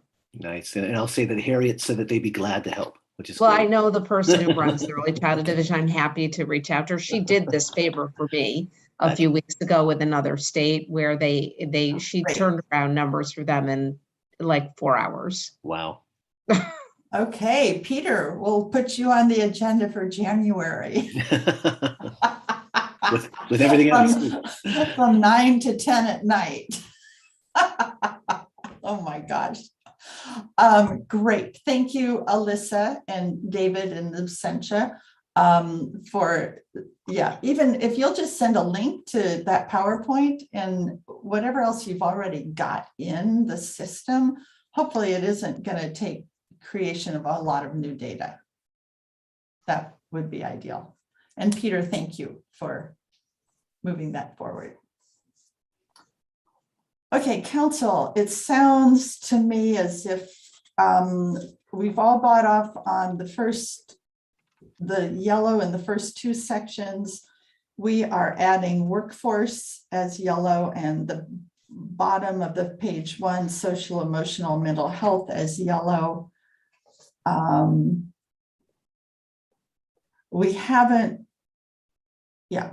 gotten to a point of talking about what are going to be council roles in especially these cross-sector opportunities, which is where the rubber hits the road. And the same for childcare and Spark under the ELD. And what is the council going to do in those arenas? I don't know if we have the time or energy to delve into those at this point, or if we're going to need to roll that over to our next meeting when we look at a work plan. I want to just say one thing. One of my top priorities is the one about the early learning hubs and the cross-sector strategies. We've heard from every agency partner that they want to strengthen their regional and community connections. And I'll forward a report to you that Alyssa just gave me yesterday from staff about cross-sector work that hubs have been doing and CCRs have been doing already in the state. I haven't read it, it's 14 pages long, but there are some very impressive examples. So I think we can use that as kind of a basis for talking about, are there expansion opportunities just within the current system, the current hubs? Anyway, how do you feel about figuring out council roles now, or are we going to roll that into our next gathering? And Harriet and Carrie, I don't know if you have, Kali. I'm not answering your question. It just occurred to me that just wanting to move something, the suspension and expulsion legislation implementation is really part of the early learning division's responsibility, I believe, in the DELC. So I feel like it should go under that as part of like what their workload is, and to the degree that we're engaged with the division or the DELC, that's connected. That's all. I don't know how to answer your question, Jeremy. Yeah. Okay.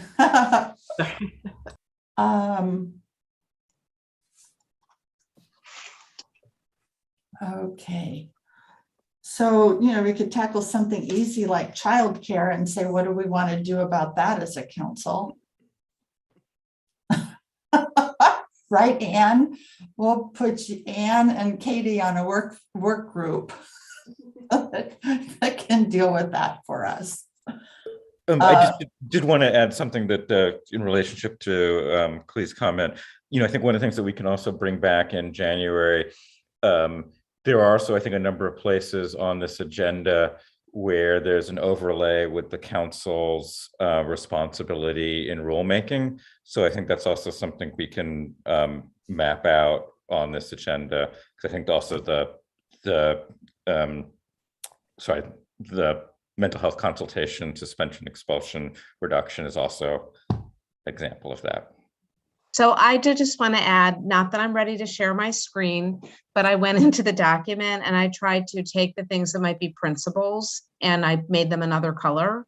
And it actually, I think, could help quite a bit. And it starts to make what you identified both as cross-sector simpler, and to George's point, and also and in fairness, so I actually feel like even though people might feel frustrated, we can maybe share sooner, Sue, rather than later after we go over it, that this gave me some ideas for trying to help you get this to something that you could take pride, basically, to sort of be your work plan. So I just wanted to add that in.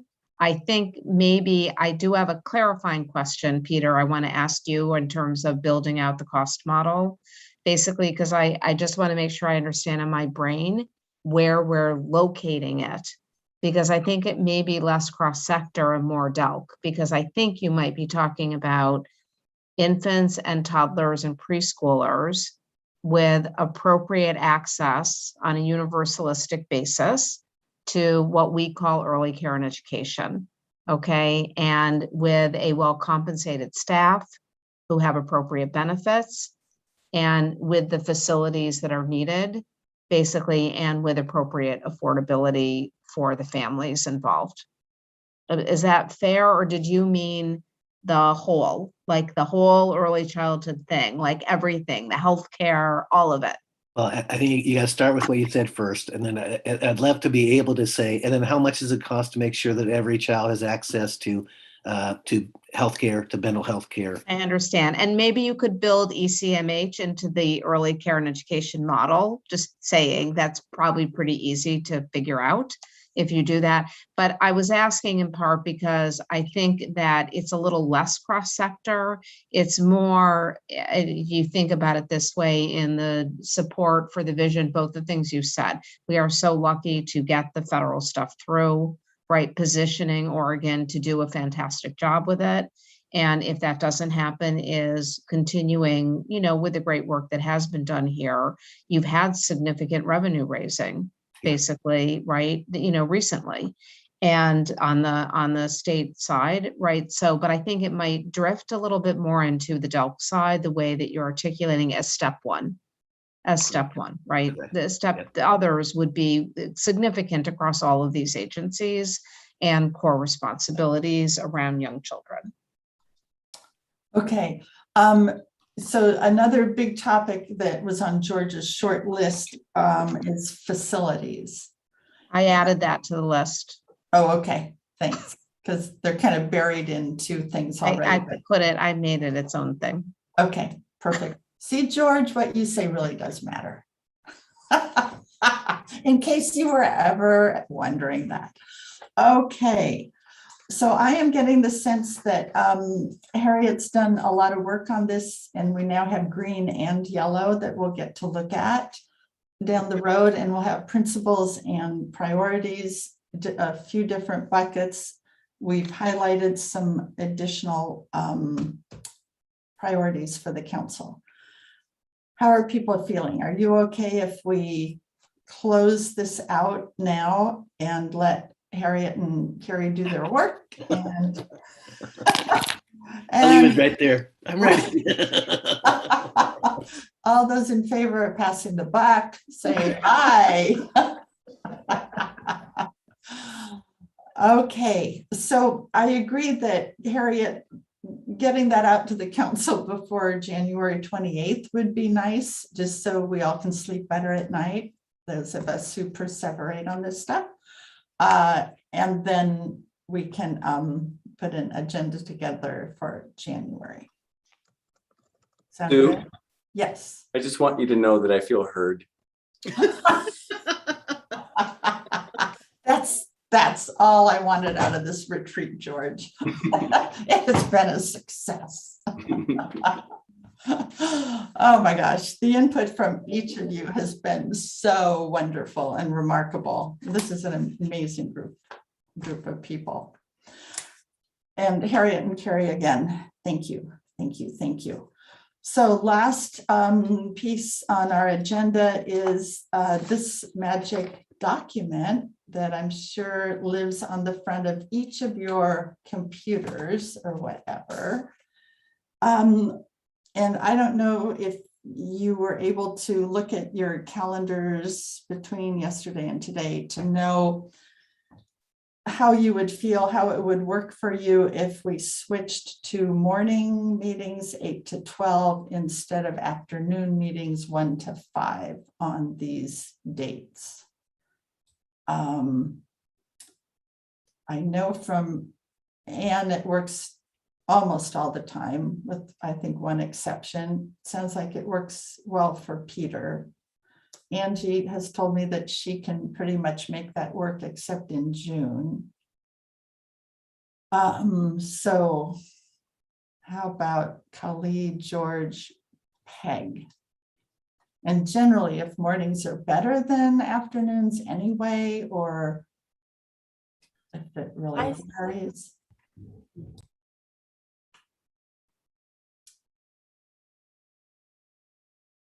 Go ahead. I sent an email, I thought, so maybe it's in my drafts that I think it works, but I have a conflict with one of the days. I think Right. it's the January. You can't get on until 10:30, I think. Yeah. But other than that, mornings would work for you, Kali? Yeah, whatever day that is though in January, I have that monthly on that day. Like at 8 to 10. Yeah. Oh, well, So- that's the fourth Wednesday or last Wednesday. So I have that meeting at like every last Wednesday or once a month. Yeah, at that time. So, and that's been booked for the year. So I can't, I think it just depends on which Wednesday, if it has to be, you Okay. know. So I love the morning. I'm a morning person. So that's. Got it. Okay, so that would knock you out for every meeting until 10:30. That doesn't work very well. Peter, how difficult is it for you to skip the meeting that you get paid to go to? I love skipping that meeting, but it's an admin meeting, with ESD. So I have permission to miss it for these meetings. So I can just continue to do that. Okay, thank you. Unless you want to do like 10:30 to 2:30, I don't know. Oh, George. I was saying, I mean, most of these dates right now, I'm looking at them for me are good. But I also have meetings that I'm going to skip out on that end at 9 o'clock for me on Wednesdays. We have professional learning communities and we wrap things up at 9. But my biggest point would be if we did for Callie, if she could start at 10 or 10:30, but 10 to 1, if we had 3-hour meetings or even 10 to 12, 2-hour meetings. I don't know if we could. No, we really can't go less than 4 hours. We just have so much to do. So George, would 10:30 to 2:30 work for you or not?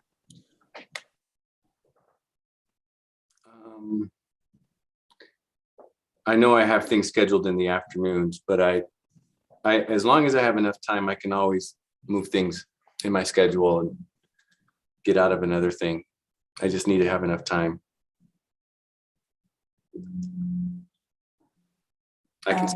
I'll give you more feedback in a little bit, but yeah, I think I can make it work. Okay. So how's that feel to all of you if we did a middle of the day like that through the lunch hour? Does that make sense, Peg? I don't know if you even know what a lunch hour is. My schedule is so variable, but mornings typically are difficult for me, at least early mornings, because I have rounds I need to do and patients I need to discharge and so forth. But so that's usually predictable until about 10 o'clock that I'm going to be tied up. Okay. Angie, what's it do to you if we did the middle of the day, a chunk there? And, oh, we don't have Alyssa on. I can do, Sue, I can do that. Okay. Okay, so Alyssa was switching around her staff meeting, looking at that possibility to go to mornings instead of afternoons. I don't know that Alyssa could pull off a 10:30 to 2:30. So my conflict is the third Wednesday, not the fourth Wednesday. So that month must have been a third Wednesday month, not a fourth Wednesday month. So if the rest of the meetings are fourth Wednesday, I don't have the conflict. I just looked at I do like on that January date, but it's third Wednesday. Oh, okay, because we're the last Wednesday, usually the fourth. Or maybe they moved it that month to the fourth Wednesday because of the holiday. I don't know.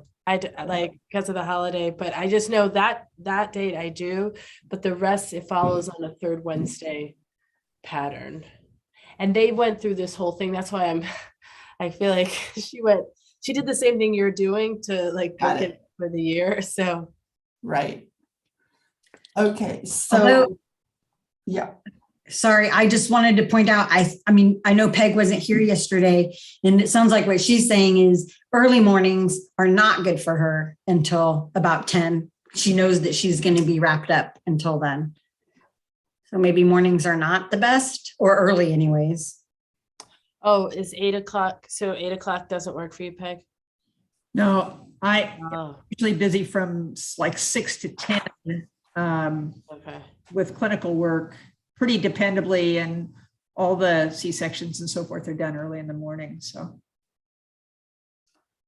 that seems really important to have. Yeah. Yeah.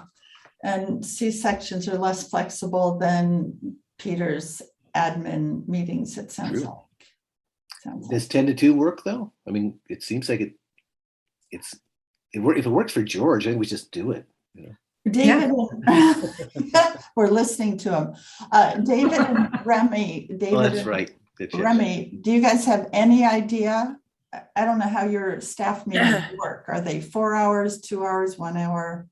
Oh, they are about 2 hours in the morning on Wednesdays, but we can move that around. I was actually going to try to check Alyssa's calendar, but I don't have access to it. So 2 hours. So if we did an 8 to 2 or 10 to 2, sorry, council meeting, staff could meet from 8 to 10 or 2 to 4. yeah, we don't have to, we can more consider the ELC schedule than the staff schedule.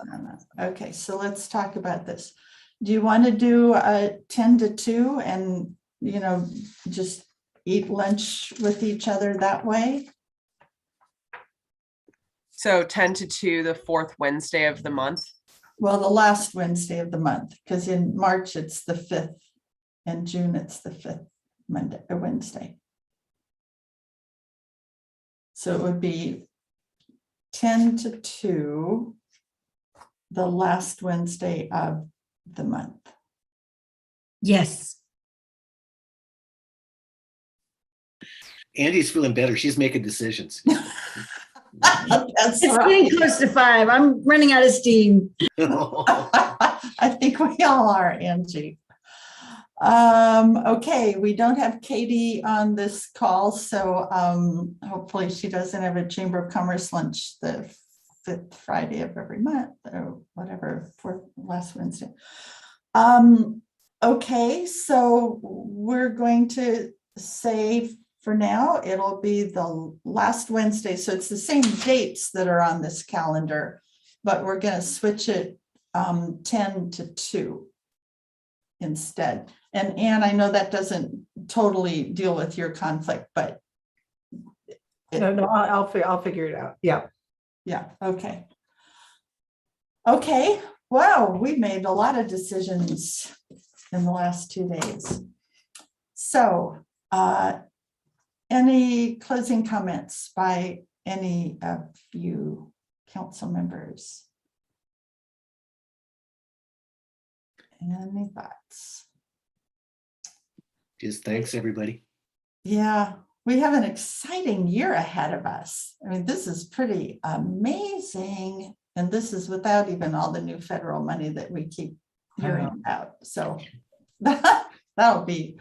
Sue, I would just say somewhere in March, April, May, June, even if there is a chance for us to be around each other, just to even have a meeting around each other, I'd like that. Yeah. Thank you, George. I'm so disappointed this isn't that meeting. As the staff will tell you, I held off for a long time on this being an in-person meeting. And then the governor trumped me. So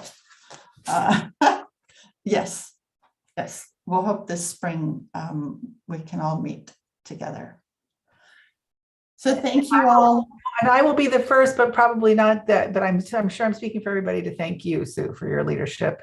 Really extraordinary leadership. You reach out to each of us, you listen to each of us, you figure out how to take a complex agenda and turn it into a meaningful meeting. Thank you for your leadership. And of course, many thanks to Remy for holding this whole ship together. Yes, she has. Not easy to do. And at least I'm getting paid to do this. So many thanks to Sue. I like making fun of Sue for being the busiest person I know. Well, there are a lot of those on this call. I know that. So thank you, everyone. Really, it's going to be another amazing year. We're so fortunate. And now that we've had all these years together, I feel as if we're just, we're that much more congealed. And the agency directors are really a part of that. They've really bought into this. So we've got a magical year ahead with a governor, agency directors who are in this 100%. So we need to just take advantage of that in a positive way. Okay, thanks everyone. Have a great evening and we'll see you soon. Great.